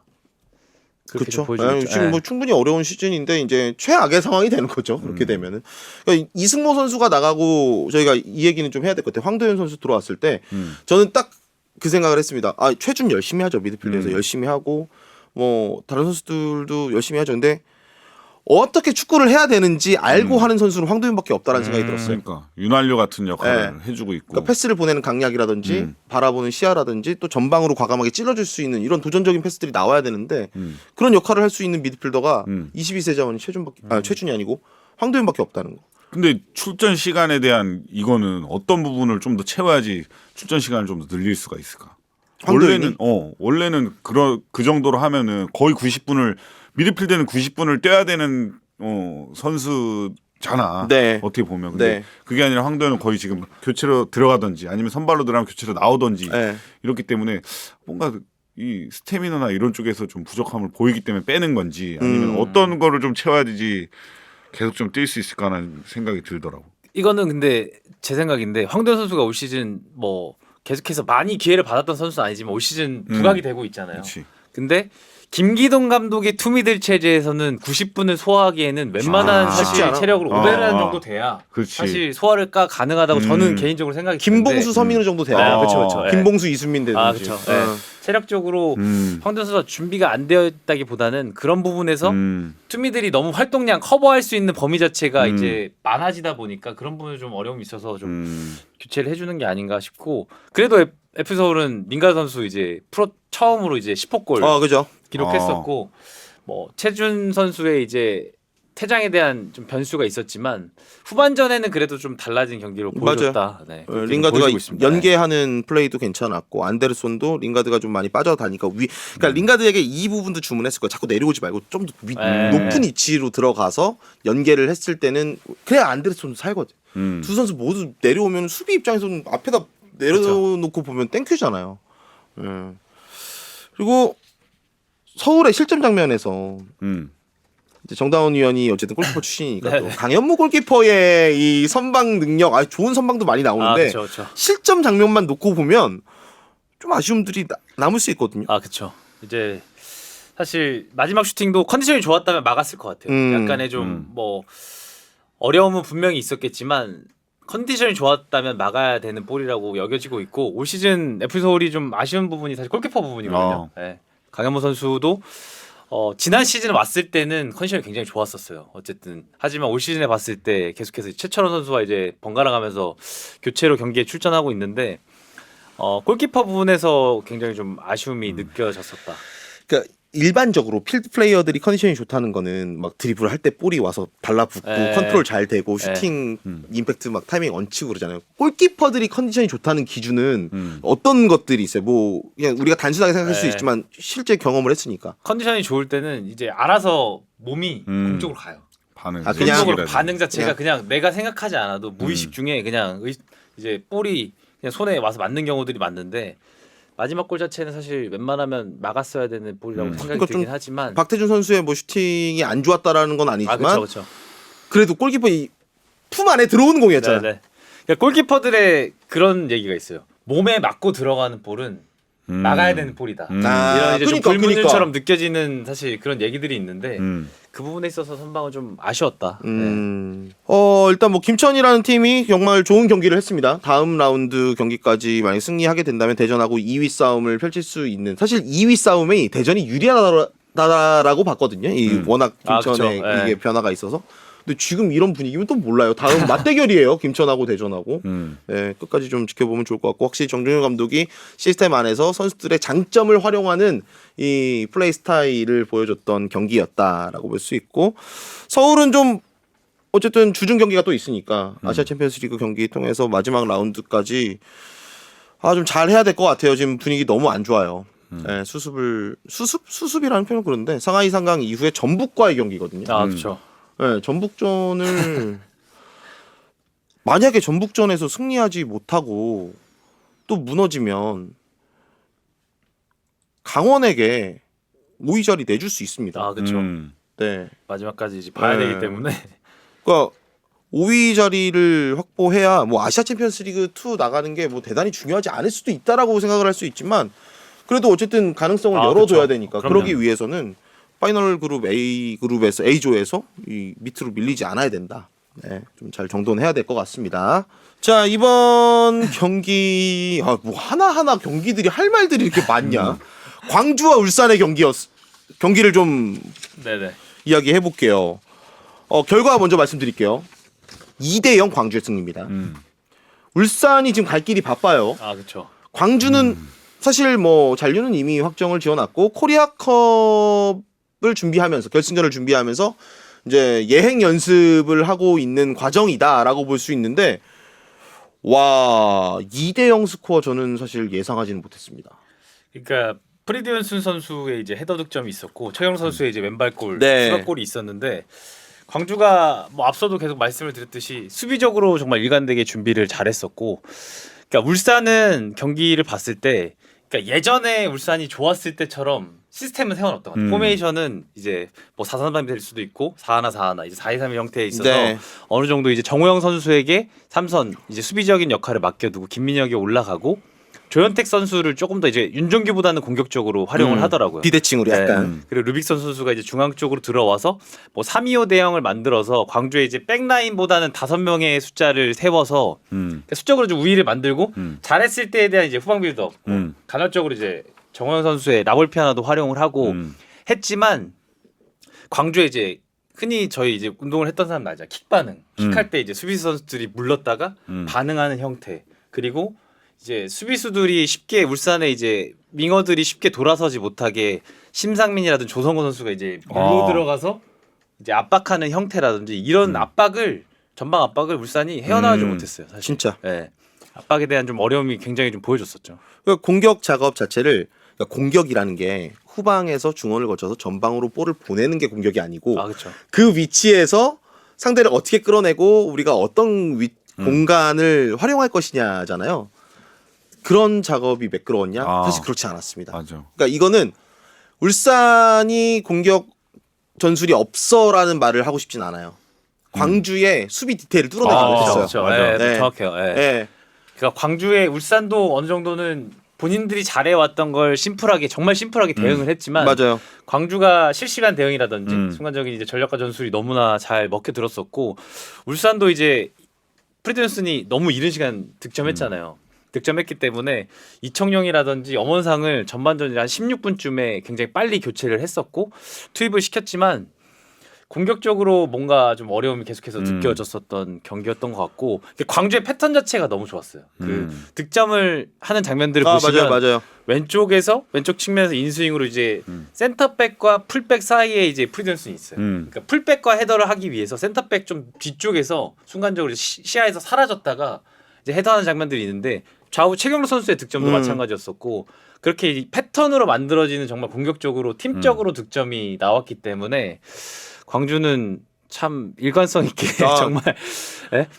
진짜 경기 잘하는 것 같고. 그러니까 광주가 득점한 장면을 네. 조금 더 설명을 하자면 이 장면이 프리디온슨의 헤더로 이른 시간 나왔지만 박인혁 선수가 터뜨렸던 득점들도 생각을 해보면 크로스를 하는 위치가 골키퍼와 수비수 사이에 보통 붙여주잖아요 크로스를. 그렇죠. 거기가 아니 그 지점이 네. 아니야. 좀 더 오히려 뒤쪽이죠. 좀 뒤로 나오면서 수비보다 한 발자국 앞설 수 있는 어떻게 보면 각도는 더 많이 꺾어야 되는 그런 위치를 계속 공략을 하더라고요. 그러니까 참 이 이정효 감독이 지금 2주간 준비하면서 훈련 방식을 아예 바꿨다라고 했는데 이거는 코리아컵 결승까지 가는 시나리오를 결승에서 우승 트로피를 드는 시나리오 까지 생각을 아마 했을 거예요. 그러니까 프리디온슨과 헤이스 선수 투톱 조합이 좋더라고요. 뭔가 이제 만들어낼 것 같은 느낌이 확 들더라고요. 그리고 네. 기본적으로 굉장히 클래식한 조합이잖아요. 네. 빅앤스몰. 그러니까. 그렇죠. 빅앤스몰이 잘 활용되면 못 막아요. 나는 사실 프리디언스는 안 된다고 생각해. 형, 프리디언스가 냉정하게 말하면 이조효 감독이 포인트 살린 거예요. 그렇죠. 살리잖아. 진짜 대박이야. 지금 근데 살아나잖아. 어쨌든 리그에서도 그러니까. 그 데뷔골 이후에 지금 울산전에서 득점을 했어. 맞아. 프리디언스는 그거 하나만 해주면 돼. 어떻게 보면은 우리가 울산 이동경 말컹 조합을 얘기하면서 말컹에게 요구하는 게 그런 거야. 그런 거지. 박스 안에서 하나만 해주면 된다고. 맞아요. 근데 프리디언스는 하잖아. 하지. 그 말컹 이번 경기 선발로 들어온 거죠? 아니요. 교체로 왔죠. 교체로 들어왔어요. 근데 왜- 허율과 교체해서 근데 왜 80분에 왜 지쳤어? 그거 말씀하셨구나. 근데 80분에 왜 지쳤어? 제일 생생하게 들어온 거야 그때가. 그래? 70분에 들어왔는데 80분에 약간 좀 선발 그 80분 뛴 사람처럼 좀 안 되겠더라. 퍼포먼스가 말콤도 근데 안 되기. 진짜 피지컬은 압도적이긴 한데 오. 뭔가 흐물흐물하면서 어. 볼 지켜내는 맛이 있는데 사실 아직까지 이제 기동력이 안 되는데? 몸이 좀 올라온 것 같진 않고. 아직까지 몸이 아니 안 내가 볼 되면- 때는 지금 살이 좀 많이 빠졌거든. 예. 그래서 살이 좀 힘이 빠진 빠진 거 아니야? 좀 더 지금 나 좀 커져 보이던데 왜? 더 유니폼이 커졌어? 흰색이라서 그런가? 어. 아니 그러니까 김주찬 우리가 좀 전에 김천 얘기하면서 김주찬, 고재현, 박세진 2주 만에 몸 빡 올라왔다고 그치. 했잖아요. 김천 훈련 한번 문경 들어갔다 오면 괜찮을 수도 있는데. 야. 이동경이랑 학습도 시키고. 그러니까 우리가 지금 또 말컹에 김천도 대한 보내고 말컹 그러니까 살리려고 울산은 지금 말컹 살려야 되니까. 말컹 살리려고 지금. 예. 그러니까 그 차이 결국에는 득점을 패턴에 의해서 좀 할 수 있느냐. 결국에는 울산이 수비 위치를 딱 잡고 있어도 광주는 본인들이 하는 공격 패턴을 만들어내면서 그쵸. 골문을 타격했으니까 득점을 할 수 있었던 거고 물론 이 울산도 득점 기회가 없었던 건 아니에요. 아, 그쵸. 박스 안에서. 네. 근데 워낙 혼전 상황이었고 광주는 수비할 때 이 박스 안에 과부하를 만들어 놓고서는 울산이 디테일하게 하지 못하는 것들로 집중력을 오히려 본인들이 높이니까 그거를 뚫어내려면 더 디테일했어야 되거나 아니면 더 파워풀했어야 되거나 애매했다. 그러니까 만약에 이런 생각하잖아요. 내가 울산의 감독이라면 선수 구성을 어떻게 했을지에 대한 지금 상황에서의 할 수 있는 이제 베스트가 최선의 무엇이냐? 선택을 했던 것 같아요. 제가 감독이어도 지금의 선택을 했을 것 같아요. 선택을 그치, 했을 것 같아요. 왜냐하면 선택할 수 있는 활용할 수 있는 거의 그래도 그 안에서의 최선의 선택을 생각했다고 하는데 광주가 얼마나 사실 축구적으로 디테일하냐면 뭐 광주 하면은 사실 게임 모델 시스템 뭐 이런 것들이 있지만 그러니까 김영원 선수가 왼발잡이고 정승현 선수가 오른발잡인데 그 왼발각 오른발 각도에 따라 선수들이 일선에 있는 선수들이 압박을 해요. 그치 압박 네, 트리거를 네. 딱 당길 압박 때 당길 때 완전히 이제 선수들의 몸의 방향을 보고 패스가 왼발잡이면 사실 이쪽에서 일로 나가는 것을 알고 왼쪽을 막고 사이드 채널 막고 안으로도 네 안으로 들어올 수 있게끔 압박하는 형태들도 있고 이 압박 타이밍도 너무 세분화됐었고 그리고 이제 울산이 어느 정도 이제 전방 압박을 할 때도 있잖아요. 광주가 이제 후방에서 소유가 되면 변준수라든지 이제 뭐 미들들이 내려와서 유재 선수라든지 내려와서 이제 후방 빌드업에 관여를 하지만 그러니까 김병민 선수처럼 상대의 이제 공격수를 끌어당기고 패스를 할 줄 아는 골키퍼는 사실 별로 없다고 생각이 들거든요. 그러니까 의도적으로 이거를 사실 후방 빌드업 골키퍼들 중요하다, 선방 능력 중요하다, 뭐 여러 가지 말들이 많지만 김병민처럼 상대 공격수를 의도적으로 나한테 고정을 시켜놓고 우리 편이 패스가 이제 편하게끔 나한테 고정되면 이제 나가는 선수가 이제 좀 전진이 되니까 편하게 볼을 받을 수가 있잖아요. 그 부분에 있어서 의도를 가지고 하는 후방 빌드업은 굉장히 좀 디테일하기 때문에 그런 부분에서 울산이 압박을 해도 굉장히 잘 풀어 나왔었다. 그러니까 사실 골키퍼들이 어려서부터 우리 초등학교 때부터 축구를 했기 때문에 인사이드 패스, 킥 못하는 선수는 없어요. 근데 그런 롤을 주지 않잖아. 그쵸. 기본적으로 그쵸. 그런 롤을 네, 주지 않잖아요. 걷어내 버려죠. 그냥 멀리 보내가지고 그냥 뻥 멀리 네. 차는 거에 익숙하단 맞아요. 말이야. 근데 이정효 감독은 패스 능력을 살려라, 기다려라. 네. 그러니까 그 플레이를 주문을 하는 거야. 그러니까 그 플레이를 주문을 했을 때 거기서 실수가 나오거나 미스가 나오는 거는 내 감독이 책임진다. 자신 있게 해라. 네, 라는 맞아요, 걸 심어주거든요. 맞아요. 뭐 센터백들한테도 마찬가지였어요. 기다리잖아요. 패스 뭐 달려들 때까지 그쵸. 기다려서 끌어당기는 지워버리고서는 느낌이죠. 주면은 동료가 편해지는 거니까. 그렇지. 제가 생각하는 김경민 선수도 사실 그냥 뻥뻥 차는 선수였거든요. 맞아요. 원래는 광주 원래. 가서 좀 변한. 그래. 네. 광주에서 저는 너무 스타일이 바뀌었죠. 바뀌어서 네. 너무 신기하고 너무 자랑스럽고 또 이정효 감독이 그만큼 네. 김경민 선수의 그런 요구를 한 거를 본인도 이제 그걸 깰 깨고 수 나온 있습니다. 거지. 찰 수 네. 있다는 거로. 이번 경기에서도 사실 한번 아찔한 장면 나오긴 했었거든. 그렇죠. 드리블 근데 한번 했었죠. 그거에 있어서 뭐 시도를 안 하는 게 아니라 시도를 계속 하면서 그러니까요. 본인이 발전하는 거. 1 김병지 했었는데 어. 그 정도까지는 아니어도 아무튼 참 광주가 울산을 상대로 와 이렇게 해버리면 울산이 사실 승점 1점만 챙겼어도 나쁘지 않은 상황인데 그러니까 저는 이게 차라리 동시에 열렸던지 수원 FC하고 동시간에 이 결과를 듣고 들어갔기 때문에 이 울산 선수들이 받는 심리적 압박감이 나는 상당했다고 생각을 컸을 하거든요. 것 같다. 그러니까 지금 이 울산 같은 경우는 이제 분위기가 어떠냐면 이 경우의 수를 계속 따지는 거예요. 수원 FC가 지면 그냥 잔류 성공이잖아. 확정이니까. 그러니까 그런 부분들을 좀 더 많이 이제 어떻게 보면 사람이니까 생각을 하게 되지. 그런 걸 이제 버리는 게 저는 울산의 지도로서는 지금 가장 중요할 것 같습니다. 그럼에도 울산이 유리하죠. 2점 앞서 그쵸. 있으니까. 네, 그쵸. 그럼에도 분위기 자체는 좀 다를 수 있지만 울산이 44점이고 수원 FC가 42점이니까 최종전에서 또 울산이 제주하고 해요.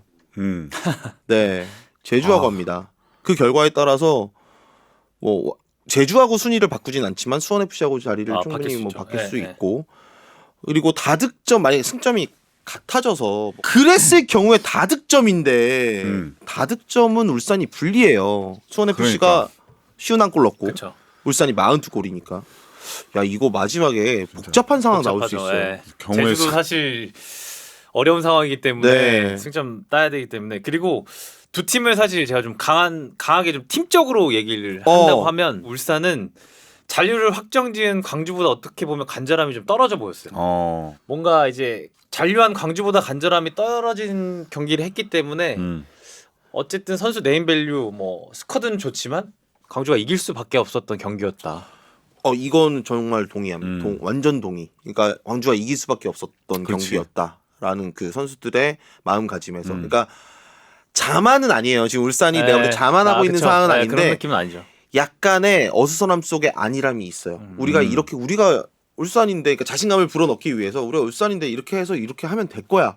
근데 안 되는 거야 지금. 근데 안 되는 게 반복이 되다 보니까 계속 더 부담스러워지고 그게- 힘들어지는 상황인 것 같아요. 그게 제가 그 전전 그 히든 풋볼 할 때 얘기한 것처럼 안양이랑 할 때 그냥 열정적으로 다 던져버렸잖아. 막 퇴장 나오고 피케 나오고 그랬잖아. 그렇죠. 근데 요번 경기는 사실 그렇게 하고 나서 이게 에너지가 떨어진 거지. 그렇기 때문에 본인들도 하고는 싶지만 이제 의지나 의욕이 어쩔 수 없이 좀 안 살아나는 그런 부분들이 좀 크게 작용을 하는 것 같습니다. 참 이런 빅클럽에서는 위기 상황에서 그래도 한 방 스스로 해결해 줄 수 있는 선수가 있기 있죠. 마련이잖아요. 있죠.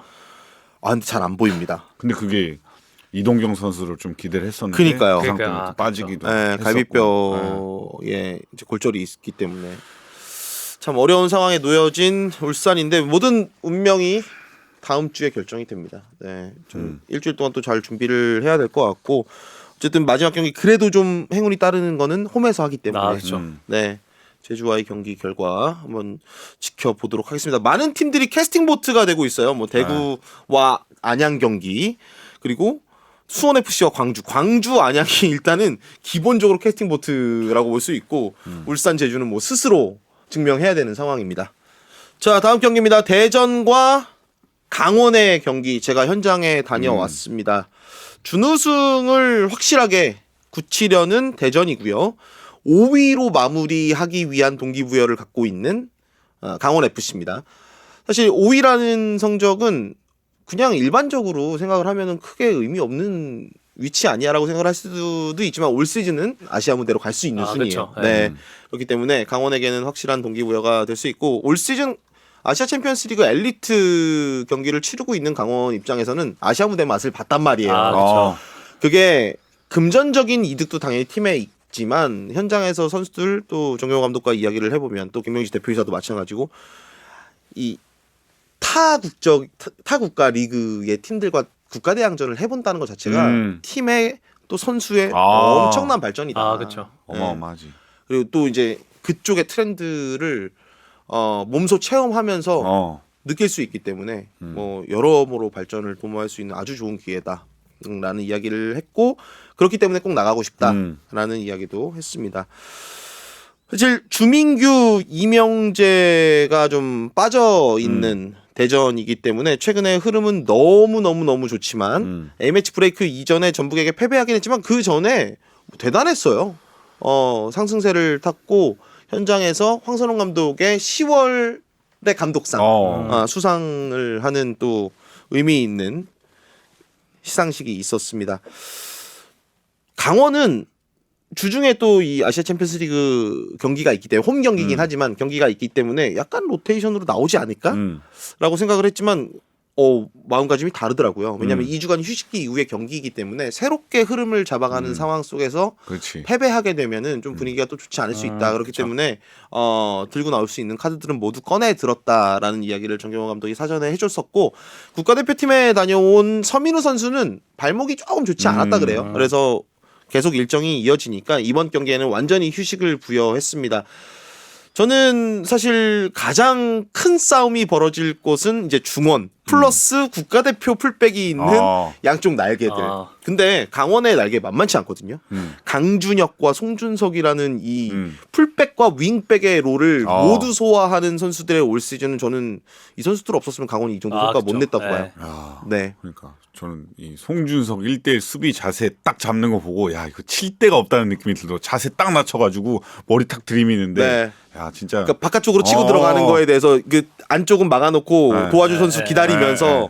그 수비하는 방식을 보면서 저도 중계 중에 그런 멘트를 했는데 오늘 시즌 강준혁과 송준석에 대해서는 계속해서 반복적으로 칭찬을 해도 저는 모자랄 것 같아요. 그렇죠. 네. 그러니까 송준석도 그렇고 강준혁도 이제 오른쪽 좌우 가리지 않고 여러 다 위치에 좀- 설 수가 있고 윙어도 볼 수 있고 역할들을 잘해주고 있는데 송준석은 특히 강준혁도 잘하지만 송준석은 이 전진해서 수비하는 스타일이거든요. 어쨌든 강원도 저는 개인적으로 정규 감독을 뭐 공격적으로도 그렇지만 수비적으로 굉장히 좀 높게 평가하는 감독이고.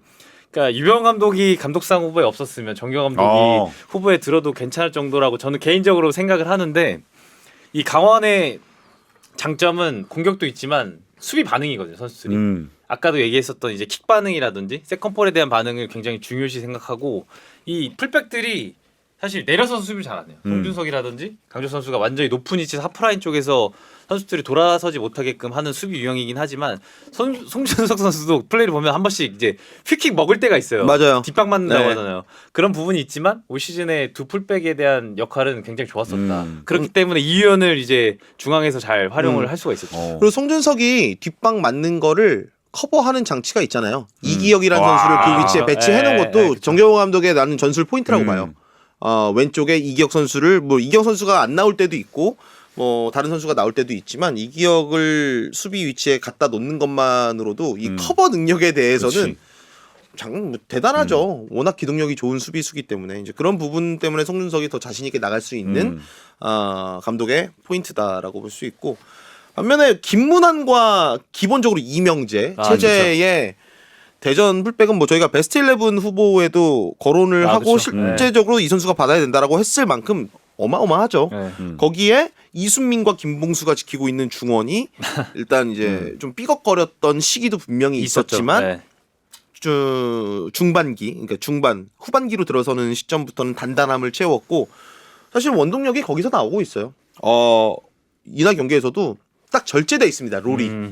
너무 무리하지 않고 김봉수는 오히려 센터백을 조금 보호하는 역할에 치중한다면 이순민 선수도 그 전에 광주 시절에는 사실 뭐 빡투박부터 해서 후방 밀도 되게 많은 롤을 소화하면서 바빴잖아요. 근데 여기서는 이제 김봉수와의 간격 유지를 하면서 상대 미드필더를 딱 견제하는 역할로서 이 롤을 잡으니까 이제는 안정감이 확실히 생겼다. 거기에 이유연과 김강국의 조합으로 나왔지만 이유연 서민우 중원 조합도 만만치 않거든요. 거기서 박빙이 예상이 됐는데 역시 중원에서의 플레이는 우열을 가리기 힘들었습니다. 네.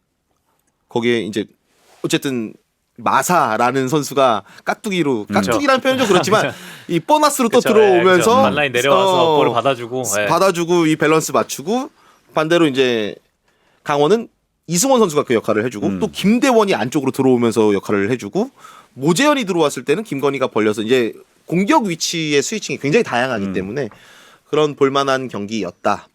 근데 선제골은 강윤성 선수에게서 축하한다 윤성아. 나왔습니다. 겨울에 그 히든 초대석 했잖아요.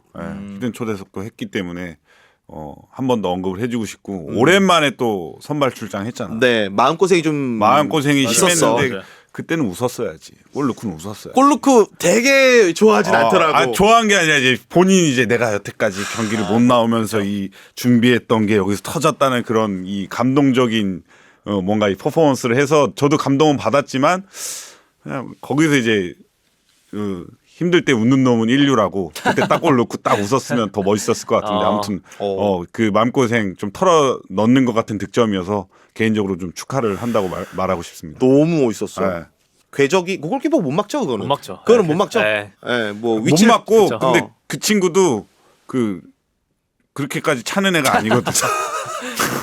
한 4-5년 만에 한 번 나온 것 같은데 지금 득점률이 어떻게 되나? 시즌 첫 골이에요. 시즌 첫 골이고 첫 골이에요. 프로 통산도 골이 많지 않은 선수. 골이 많은 선수는 그렇지. 아니죠. 골이 많은 선수 이제 경기장에서 막 활동량 가지고 하고 막 열정 불어 넣어주고 하는 선수니까. 근데 아마 본인도 골을 뭔가 스포트라이트를 받고 싶었을 거야. 근데 득점이 터졌기 때문에 좀 마음고생을 그간 마음고생을 좀 털어낸 것 같긴 합니다. 최근에는 뭐 풀백들 윙백들을 공격적으로 많이들 쓰니까 공격 포인트들이 좀 나오잖아요. 심심치 않게 나오는데 강윤성 선수가 이제 그런 부분에 대해서 좀 시원하게 털어내고 이제 한 경기 또 남았으니까 잘 마무리하면 다음 시즌 또 도약할 수 그치. 있는 계기가 될 것 같고. 무조건 필요한 선수예요. 네, 황선홍 팀에는. 감독도 강윤성 선수에 대한 칭찬을 좀 많이 했어요. 의지가 남다른 선수다. 네, 그리고 어쨌든 스스로 경기에 많이 나서지 못한 부분에 대해서 운동장에서 표출하고 싶었던 것 같은데 또 항상 마음이 무거웠는데 해소되지 않을까 생각한다. 자신감을 갖고 잘했으면 좋겠다라는 인터뷰를 좀 잘 해줬습니다. 그리고 상대 팀에서 골 넣은 선수도 언급해줘야죠. 아 이제 해야죠. 네. 일단 언급해주시면 제가 일단 사과 또 하고 들어가겠습니다. 자, 2경기 연속골입니다. 네, 박상혁 선수가 전역 후 강원에서 두 번째 골. 네, 죄송합니다. 제가 또 K리그 2로 알아요? 이게 뭐냐면 몰라요. 김천에서 올 시즌 대단히 네. 좋은 활약을 했잖아요. 네. 그러면은 강원에서 이제 너무 기다리고 있을 나 거다. 진짜 이렇게 보는 눈이 없어. 라고 제가 언급을 했더니 김원일 위원께서 전역하고 이제 다음 시즌 K리그 2나 이런 데 네. 임대를 가서 네. 거기서 득점왕을 찍고 올라와라. 뭐 이제 뭐 이런 얘기를 했어요. 이제 어린 선수니까 형 근데 지금 K리그에서 두 자릿수 득점을 하고 있는 그러니까 선수가 슈퍼골을 김천에 듣고 K리그 왔는데 1에서 그 두 자릿수 득점을 하고 있는 선수한테 2로 가라니 무슨 얘기냐.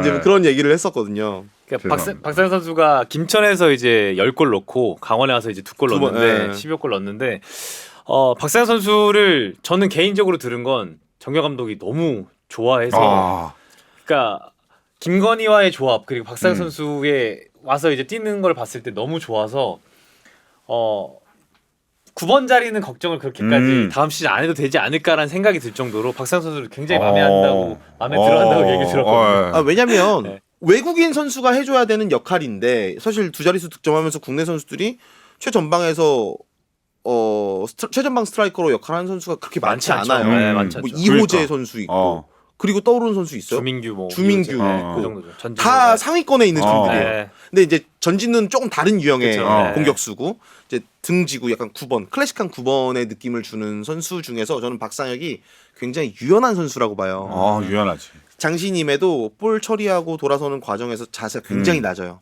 그리고 또 위치 선정 골 넣는 선수들의 위치 선정은 사실 타고나야 되는 것 같아. 네. 골 냄새를 맡는다 그러죠. 네. 이번 이 득점 장면에서도 냄새 맡았지. 냄새를 맡는데 그 과정에 디테일이 있어요. 박스 안에서 크로스 타이밍 받아 들어갈 때 이 동작으로 탁 꺾어 들어가요. 하창내 한번 끌어놓고선 꺾으니까 거기서 벌어지는 거죠. 이제 그런 것들에 대한 장점이 있는 선수가 박상혁이고 네. 그 득점 과정을 다시 뜯어보면은 일단은 기본적으로 이유연이 이순민과 김봉수가 압박하고 있는 중원에서 탈압박하고선 풀어준 게 이유연 저는 너무 좋아요. 풀어준 그 패스가 결국에는 득점 상황을 만들었다라고 볼 수 있고 강준혁과 이 모재현이 파고드는 오른쪽에서의 하프 스페이스 먹고 들어가는 패턴은 강원이 올 시즌 갖고 있는 장점입니다. 전반전부터 계속 나왔던 장면이고. 그러니까 박상혁 선수가 골 넣으면은 이 사격 세레모니라는 게 그게 왜 그런 거야? 이름 때문에 그런 건가? 박사격이어서. 박사격. 박사격. 아니지. 아직 이제 군인으로서 예비군이 된 지 얼마 안 됐기 때문에 예비역 병장으로서 그러니까 김천이랑 할 때 골 넣고 펑펑 울고 골 넣고 골 세레모니 아직 군대를 못 그 뭐야 그 전후회라도 좀 해가지고 그 앞에 나가서 교통 정리도 좀 하고 군대 생각하면서. 사실 강원 FC 스쿼드는 지금 김천 상무 전후회이긴 해요. 그렇지. 모재현, 김대원, 서민우, 이승원, 박상혁까지 선수 5명이 올 시즌 김천의 유니폼을 입고 있던 선수들이거든요. 이제 그거에 대한 감사함이라고 봐요. 저는 김천이라는 팀에서 성장할 수 있었던 것에 대한 감사함을 계속 담고 있다라는 그런 셀러브레이션이라고 봤습니다. 네. 그렇구나. 아니. 자세를 좀 지적을 할 게 없더라고 이 사격 자세를 너무 완벽했어? 이 뭐야 파지법이 완벽해서 좀 특등사수였나 이런 느낌도 들고. 경기적으로는 1대1 양팀 모두 좀 아쉬울 수 있었어요. 결과적으로는. 근데 저는 공평한 결과였다고 봐요. 왜냐하면 이 두 팀 모두 수비할 때 수비 반응 속도가 너무 좋았어요. 뭔가 박스 주변에서 아니면 파이널 서드 수비 위치에서 상대 슈팅이 나올 때 이 간격 좁히면서 슈팅 블락하려고 달려드는 속도들 수비 집중력이 반응들이 엄청 좋았죠. 너무 좋았습니다. 너무 좋았어요. 그래서 추가 득점을 하지 못한 아쉬움이 있지만 그래도 1점씩 챙겼다라는 것은 양팀 모두에게 만족하지 못하겠죠. 네, 그래도 나쁘지 않은 결과다. 그렇죠. 네, 나쁘지. 그리고 경기 내용적으로도 괜찮았다.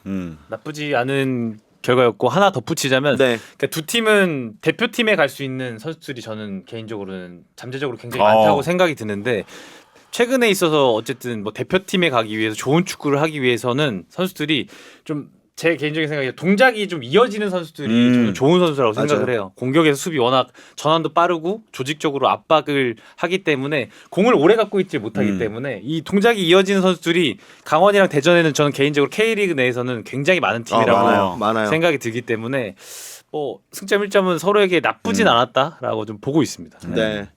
교체 카드를 사용하면서 양팀 감독들이 변화를 주려고 했던 포인트들도 좋았어요. 상대 수비하는 방식에 따라서 뭐 김준범과 서진수를 투입하는 황선홍 감독의 공격적인 변화도 있었고 이제 그것에 대응했던 정경호 감독도 신민아 선수 투입하면서 박호영 빼준 것이 결국에 이제 후방 빌드업에서 디테일을 좀 살리고자 했던 변화였는데 이제 그런 변화들이 괜찮았던 좀 재밌게 볼 수 있었던 경기였습니다. 마지막 라운드에서 두 팀의 일정이 생각보다 대전이 빡빡합니다. 김천하고의 경기이기 때문에 2위 자리를 놓고 벌이는 마지막 싸움이 될 것 같고요. 강원과 포항의 경기까지 준비가 되어 있으니까 또 홈에서 강원은 마지막 경기고 네네. 홈 무패 이어가고 있기 때문에 그런 동기부여를 좀 찾아서 재밌게 보면 좋을 것 같습니다. 강원 포항 오랜만에 현장 가거든요. 중계하러. 동시간대 또 하잖아. 오랜만에 가가지고 네. 잘하고 오겠습니다. 네, 네. 강원 포항 경기 하면은 해설자들이 이제 오랜만에 가면 그 얘기 꼭 하거든요. 이제 과거로 돌아가서 대역전 뭐 4대 3인가? 그거 이제 하지 5대4 마십시오. 가 네, 아니에요, 네, 네, 네. 제가 그거 했다가 네, 원성을 한번 한 적이 포항 팬들 죄송합니다. 제가 그때 네. 공식적으로 포항 우리 홍보팀 담당자께도 사과를 드렸어요. 왜냐하면 한 번만 언급했으면 됐는데 한 3번 나와가지고 저도 왜 거기에 꽂혀 있었는지 모르겠습니다. 이게 득점이 좀 많이 나오면 순간적으로 그 생각이 나죠. 나요, 네, 사실. 그렇죠. 네. 네, 다음 경기는 스틸야드에서 포항과 전북이 만났습니다. 이 경기 너무 재밌던데요. 이게 왜? 경기 보는데 약간 이 고수들의 이 대련 시합 같은 느낌. 오. 탁 했다가 탁 치면 탁 이제 하면 탁 맞고 전북이 또. 탁 맞고 뭐 이제 포항이 한번 탁탁 하면 이제 전북이 맞고. 제가 올 시즌 봤던 0대0 경기 중에 제일 재밌는 경기이지 않았나? 그러니까 0대0 경기 중에도 재밌는 경기들이 꽤 있었어요. 근데 보통 그런 경기들에서는 수비적으로 볼거리들이 많았는데 이 경기는 맞아요. 치고 받았어. 재밌었어요. 네. 일단 시작하자마자 포항이 올 시즌 조르지를 향한 킥오프 전략에서 재미를 본 적이 있습니다. 그렇지. 그게 전북전 아니었어요? 전북전이었어요. 맞잖아. 전북 무패 행진 깼던 그 경기잖아. 킥오프 하자마자 올려주고 조르지 안으로 송윤상이 네. 딱 줬을 때 가마 때리기. 어. 야, 그 패턴 한 번 더 시전했거든요. 그러니까. 먹힐 뻔했어. 그쵸. 박스 안까지 진입하는 네. 데는 성공을 했습니다. 아쉽게 골까지는 안 됐는데 네. 굉장히 좀 번뜩였었죠. 네. 그리고 뭐 공격 기회들이 상당히 좀 다이나믹한 장면들이 많았어요. 뭐 헤더 장면들도 있었고 실질적으로 이거는 들어갔다라고 생각했는데 들어가지 않았던. 그러니까 슈팅이 꽤나 많이 나왔던 경기였는데 양팀 골키퍼가 K리그 베스트 11 후보에 올라가 있는 골키퍼들답게 저 뽑아주세요라는 어필을 한 경기가 아닌가라고 생각이 들 정도로 선방이 많았어요. 그러니까 0대0 경기여서 뭐 원일 형도 말씀했지만 서로 이제 공격으로 주고받고 잘할 수 있는 것들이 시도가 됐었는데 골키퍼들의 선방이 좀 괜찮았었던 경기였다라고 보여지고 있어요. 눈에 네, 많이 띄었죠. 저는 포항의 올 시즌 경기를 보면서 또 이날 경기를 보면서 한 선수가 떠올랐습니다. 이 선수 뭐 원일이 형이 전민강 선수 이야기했던 것처럼 어정원도 충분히 후보에 올라갈 수 있을 만한 활약을 한 시즌이 아닌가라는 생각이 많이 들더라고요. 그러니까 저는 이날 경기 그 미드필드 라인이 기성용, 이창호 이렇게 나왔잖아요. 네. 근데 기성용 선수가 뒤에서 뭔가 컨트롤 해주면서 어정원과 이창호가 활동량이 너무 뛰어나니까 서로의 좀 그런 시너지가 나는 것 같은 느낌이 들어서 굉장히 좀 어정원 선수도 풀백 왼쪽 포지션이랑 또 공격까지 또 가담을 하면서 그렇죠. 어느 포지션에 섰을 네. 때도 뭔가 어색함이 없었다. 이번 경기도 마찬가지로 계속해서 좀 공격했을 때는 또 공격 포지션에 남아 있다가 또 수비했을 때는 또 수비 포지션에서 도움이 되는 모습을 보고 오정원 선수도 이날 활약이 좀 괜찮았다 이렇게 평가를 하고 싶습니다. 네, 어정원 선수가 오른쪽으로 시작을 했었거든요. 시즌 출발은. 근데 그렇죠. 이태석이 빠져나가면서 왼쪽으로 옮기고 나서도 양발을 다 잘 쓰는 네. 선수이기 때문에 이질감 없이 플레이를 하고 어색함이 있고 없는 전혀 것 없어. 같아요. 네. 전혀 없어. 네. 뭐 프리킥도 실제로 프리킥 코너킥 처리할 때도 왼발 오른발 다 쓰니까. 예. 그리고 이날 기성용 선수하고 신강훈 선수가 풀타임 출전했거든요. 진짜 대단한 양반들이. 기성용 선수는 은퇴하면 안 될 것 같아요. 예. 은퇴. 아니 신강훈 선수도 마찬가지고. 신강훈 선수도 신강훈 선수 그냥 하면 신강훈은 아니고. 이제 안 한다고 뭐 내년 부상- 시즌까지 이제 가는 걸로 간다고. 알고 있고 기성용 선수는 지금 고민을 하고 있는 아직 안 나왔잖아. 네, 안 나왔죠. 근데 저는 진짜 고민하지 마세요. 고민하지 말고 네. 진짜 더 네. 보여주세요. 네, 그렇게 좀 왜 고민하는 얘기를 거야? 해. 고민할 필요 없다라는 생각이 들었고, 야 진짜 그리고 또 전북에서 눈에 띄는 선수들 뭐 많이 있죠, 많이 있는데 저는 그 중에 맹성웅이 정종현 감독이 어떻게 키운 겁니까? 김천에서 전역한 맹성웅은 다른 선수가 됐어요. 전방으로 보내는 패스를 넣는 방식이라든지 아니면 이제 미드필드에서 경기 운영하는 그렇지. 방식이 진짜 김천 시절에 이 김천 구기들은 황금 세대야. 왜냐면 들어갈 때는 그렇게 몰랐어요. 물론 눈에 띄는 선수들이 몇 명 있긴 했지만 예전에 상주 상무부터 거쳐온 선수들의 스쿼드를 보자고 그거에 비해서는 또 그렇진 않거든요. 그렇지. 그때는 월드컵 국가대표들이 있었으니까.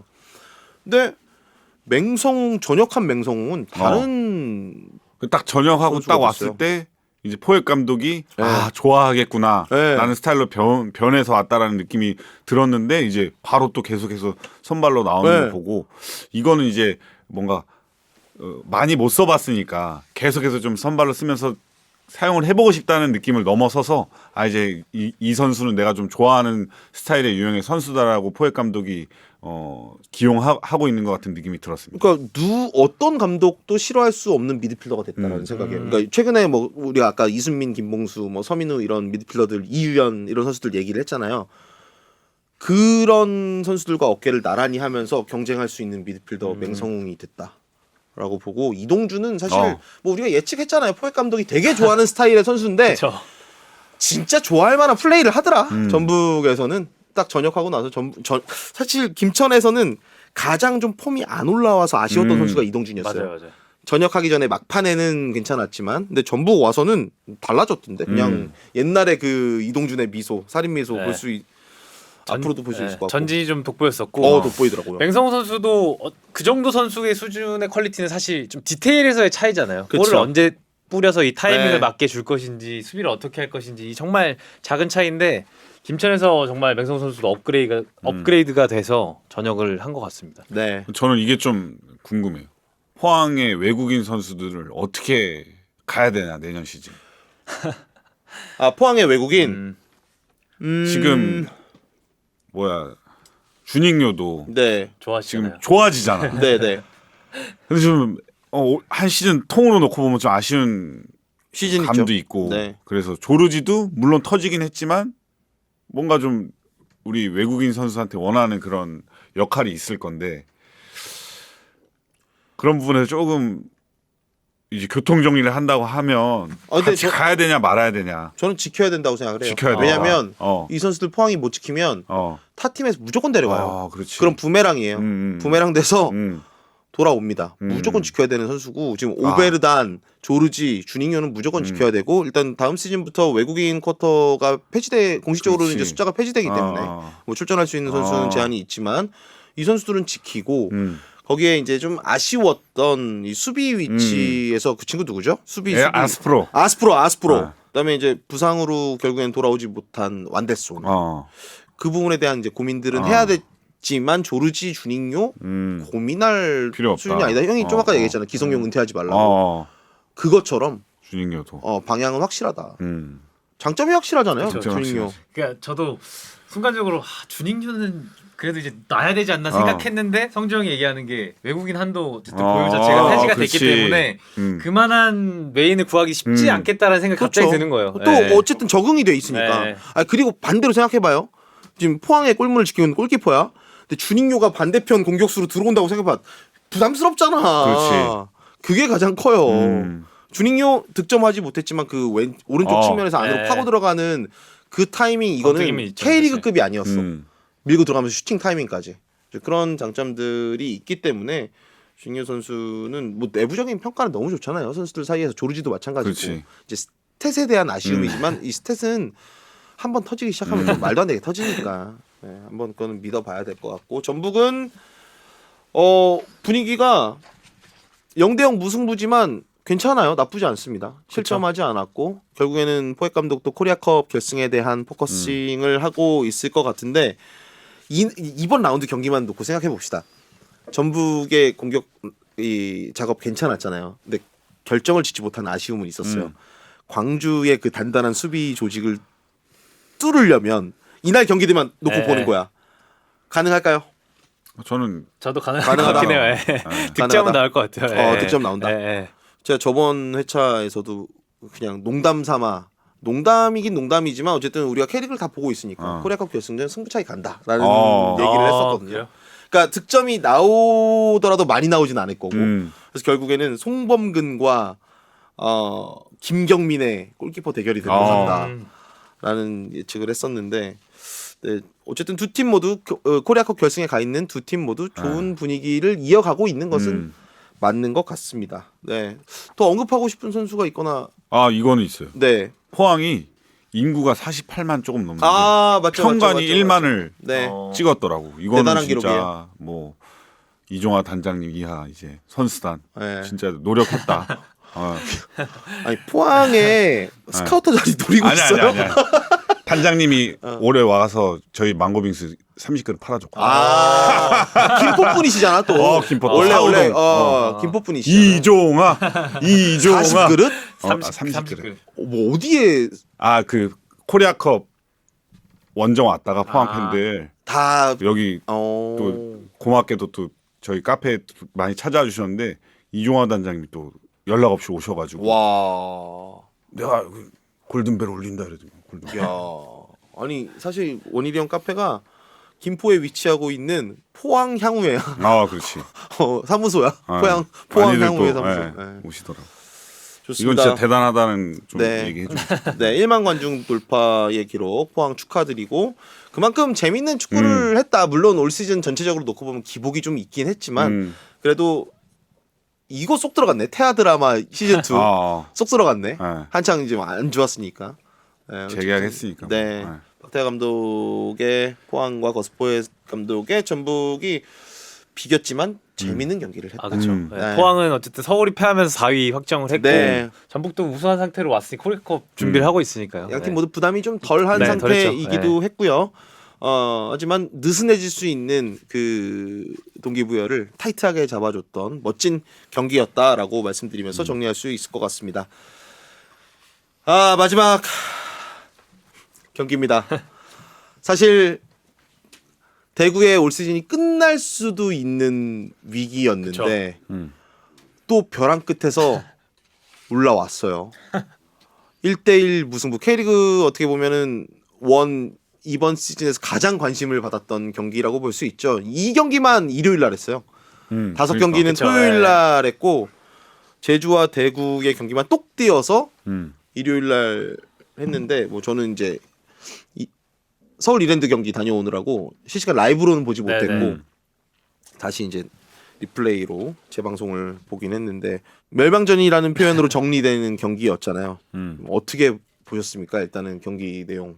저는 경기 재밌더라고요. 저도 동시간대 이제 K리그2 중계를 해가지고 라이브로 못 봤는데 경기가 너무 재밌어서 그러니까 제주가 홈에서 물론 이제 유리 조나탄의 선취 헤더 득점이 있었고 지오마니 선수가 이제 후반전에 K리그 데뷔골 만들면서 1대1 무승부가 있었는데 두 팀 다 이제 팩볼을 기반으로 경기에 출전을 했고 경기를 풀어갔지만 어느 정도는 이제 제주가 좀 더 강하게 나오지 않을까라고 생각을 했었는데 이 데이터적으로도 그렇고 경기를 봤을 때 대구가 저는 이 생각했어요.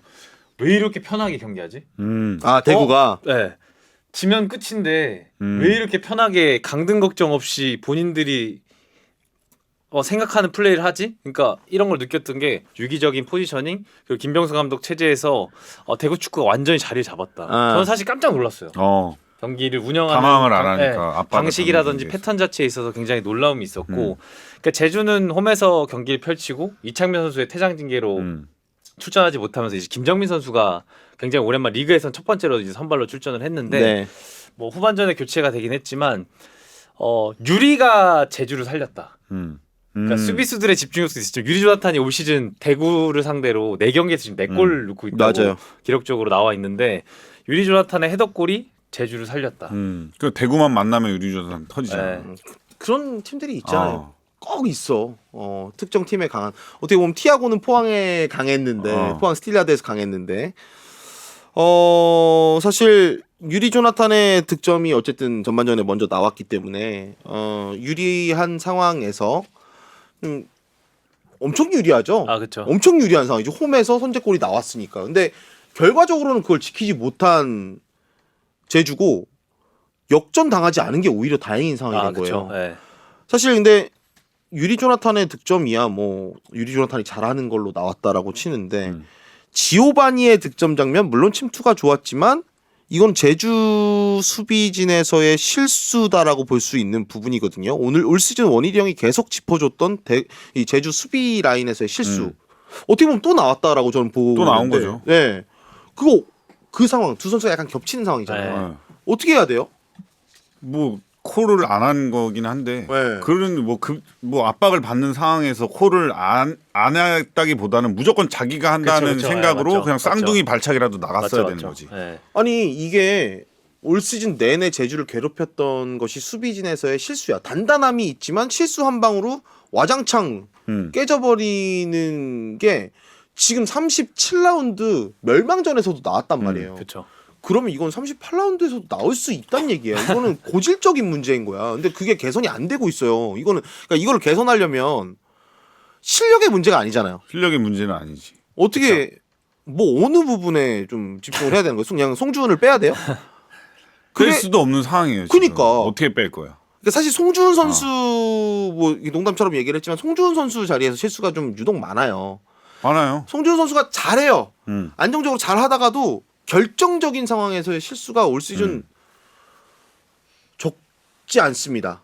꽤 많아요. 저희가 지금 바로 기억나는 것도 몇 장면 있어요. 4-5개 돼요. 그죠? 그러니까 4-5개 돼. 송주훈과 임채민이 좋은 선수들이지만 서로의 좀 약점을 커버하기에는 약간 조합적으로 그렇게까지 좀 좋아 보이진 않고 그러니까 득점 장면에서 황재원 선수의 로빙 패스 이제 지오번니가 침투했을 때 안태현 송주훈 선수가 이제 밀었잖아요. 원희령 말씀대로 누구라도 머리를 갖다 대든지 사실 몸으로 미루지 않고 처리를 했어야 되는 볼인데 굉장히 좀 아쉬웠던 미스가 아니었나. 김윤성이었으면 그냥 갖다 걷어버렸을 그쵸, 거예요. 그쵸. 예. 그러니까 안태현도 약간 위축됐어 지금 뭔가 안태현 선수도 경고 누적으로 퇴장으로 좀 쉬고 네. 뭐 부상해서 돌아온 지 얼마 안 되고 하다 보니까 안태현도 지금 100%는 아닌 것 같아요.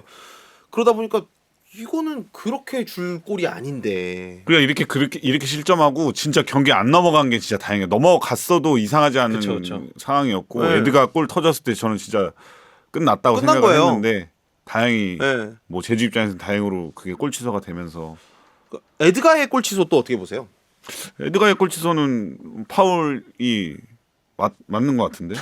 그러니까 저도 그러니까 공격 시퀀스에서 에드가 선수가 박스 안에서의 행위 자체의 문제는 전혀 없었고 그 공 자체가 시작되는 시발점에서 경합 상황을 김정현 선수의 파울로 본 거죠. 충분히 김정현과 이제 최병욱 선수의 네. 경합을 이제 파울로 선언이 됐는데 최근에 그걸 많이 보더라고요. VAR이 적용이 되고 나서 APP라고 해서 어태킹 포지션 페이지라고 해서 이제 득점하기 전에 이제 공격 전개 구간을 다 확인을 하거든요. 심판이 놓친 부분을 VAR에서 맞아요. 면밀히 확인을 하는데, 그러니까 그걸 확인하는 장면에 있어서도 팬들은 사실 그 경합에 있어서 과연 그게 정당한 경합이었냐, 최병욱이 김정 선수에게 좀 들어온 게 아니냐라는 좀 아쉬움을 사실 표했었죠. 네. 근데 결과적으로는 이제 공격자의 파울이 파울이 선언이 네, 됐고 그쵸. 에드가 선수의 진짜 멋진 득점이었는데 크로스하고 헤더로 그냥 찍어버리는. 진짜 난리 났었지. 난리 났었는데 그게 또 파울로 됐고 또 마지막에 또 김주공 선수가 찬스 하나 잡았잖아. 자 가슴으로 그거 탁 컨트롤 들어갔으면은 해놓고 근데 저도 그건 질문하고 싶었어요. 그게 과연 팬들은 그거 무조건 넣었어야 되냐라고 생각을 하는데 사실 각도 자체가 좀 맞아. 저는 개인적으로는 어렵지 않았나. 왜냐면 수비수가 정면에 있었고 맞아요. 골키퍼랑도 각이 좋진 네. 않았고 약간의 좀 대각이었기 때문에 그거를 어려웠습니다. 컨트롤해서 비껴서 차기에는 좀 어렵지 않았나 보고 휘어지는 있는데 킥을 하기에도 골대하고 너무 가까운 거리였고 약간 덜 말았어야지. 그러니까 근데 만약에 골대 안으로 넣는 각도로 슈팅을 했으면 수비수 블락에 막혔을 거예요. 그런 컨트롤 해놓는 과정까지 너무 좋았는데 사실 너무 근거리였기 때문에 득점을 해줬으면 좋겠다라는 생각이 들지만 어려운 장면이었죠. 아. 그리고 저는 그 슈팅보다도 사실 프리헤더 2개 정도 놓친 게 더 아쉽거든요. 그게 아쉽죠. 세트피스에서의 네. 아쉬움 그리고 우주성이 진짜 크로스 정말 잘해줬는데 빈 공간으로 침투 잘했었는데 그 헤더 놓친 게 저는 그게 더 좋은 개인적으로는, 찬스. 네. 그게 더 어떻게 보면 골에 가까운 찬스였죠. 그쵸. 그러니까 네. XG 값이라고 하잖아. 우리 기대 득점 값이. 근데 기대 득점 값이 결국엔 데이터로 나오는 거면은 김주공 것도 되게 높게 나왔겠다. 아 그렇죠. 네. 근데 위치가. 상황만 놓고 네. 보면은 어려운 상황인데 그렇게 봤으면 되게 높게 나왔겠네. 네. 그러니까 제주도 어쨌든 유리 조나탄 득점 이후에 김승섭을 굉장히 좀 빨리 투입했거든요. 전반에 30분에 투입을 했었고 그리고 이탈러 선수도 기록적으로 보니까 이제 10월 3일 이후에 굉장히 오랜만에 또 네. 선발로 돌아왔고 후반 시작과 동시에 이제 장민규 선수까지 에드가가 대구가 후반 시작과 동시에 에드가를 투입했기 때문에 장민규 선수까지 투입이 됐었는데 제주는 선취 득점을 할 때의 장면 빼고는 사실 경기력에 있어서 그렇게까지 좋았던 적은 없었던 것 같고 대구가 진짜 경기 운영 방식 이제 정말 시스템이 좀 명확해지면서 위치에 따른 전진, 압박 그리고 이제 포지셔닝이라든지 이런 것들이 굉장히 좀 좋아서 저는 좀 놀랐었던 경기였던 것 같아요. 정말 여유가 있어 보였다. 그 빠른 시간에 단기간에 팀을 안정화에 성공한 김명수 감독이에요. 그러니까 사실 초기에는 이 백스리 백포의 시스템 자체에 어려움이 좀 있었던 부분인데 김강산이 전역하면서 얼마 되지 진짜. 않았지만 김강산이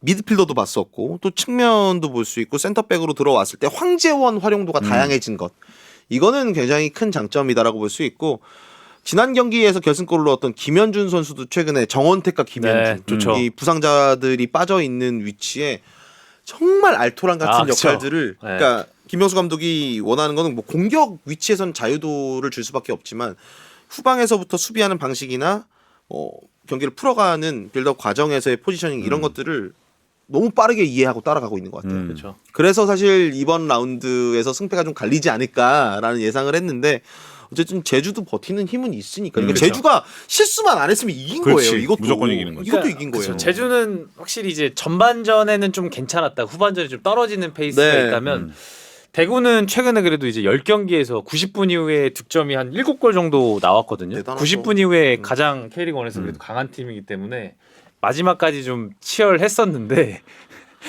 1대 무승부가 나면서 최종 라운드까지 이제 상황을 좀 봐야겠습니다. 김병수 감독과 이 대구 선수들 올 시즌 지금 막 김병수 감독의 리액션 보잖아요.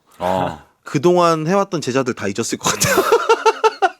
지금 이 살얼음판 싸움을 같이 하고 있는 이 전후에 장난 아닐 것 같아요. 그러니까. 그 진짜 진심이 막 이렇게 느껴지거든. 막 득점 상황이나 좋은 장면들 나왔을 때 보면은 리액션이 많이 느신 것 같아. 원래 그 정도까지는 안 하셨던 것 같은데. 이거는 늘은 게 아니라 그냥 나오는 거야, 찐텐인 찐으로? 것 같아. 찐텐.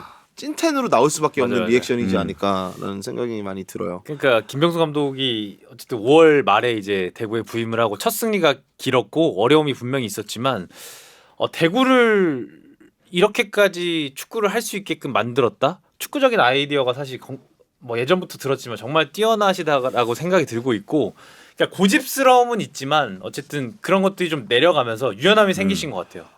딱 그거 같아. 그러니까 본인의 축구 철학은 확실해요. 아, 그쵸. 근데 거기에 이 팀에 맞는 현실적인 대처법이 무엇인가, 적용법이 무엇인가를 또 빠르게 적용시킬 수 있다는 네. 거. 그게 유연함이잖아요. 그쵸, 결국에는.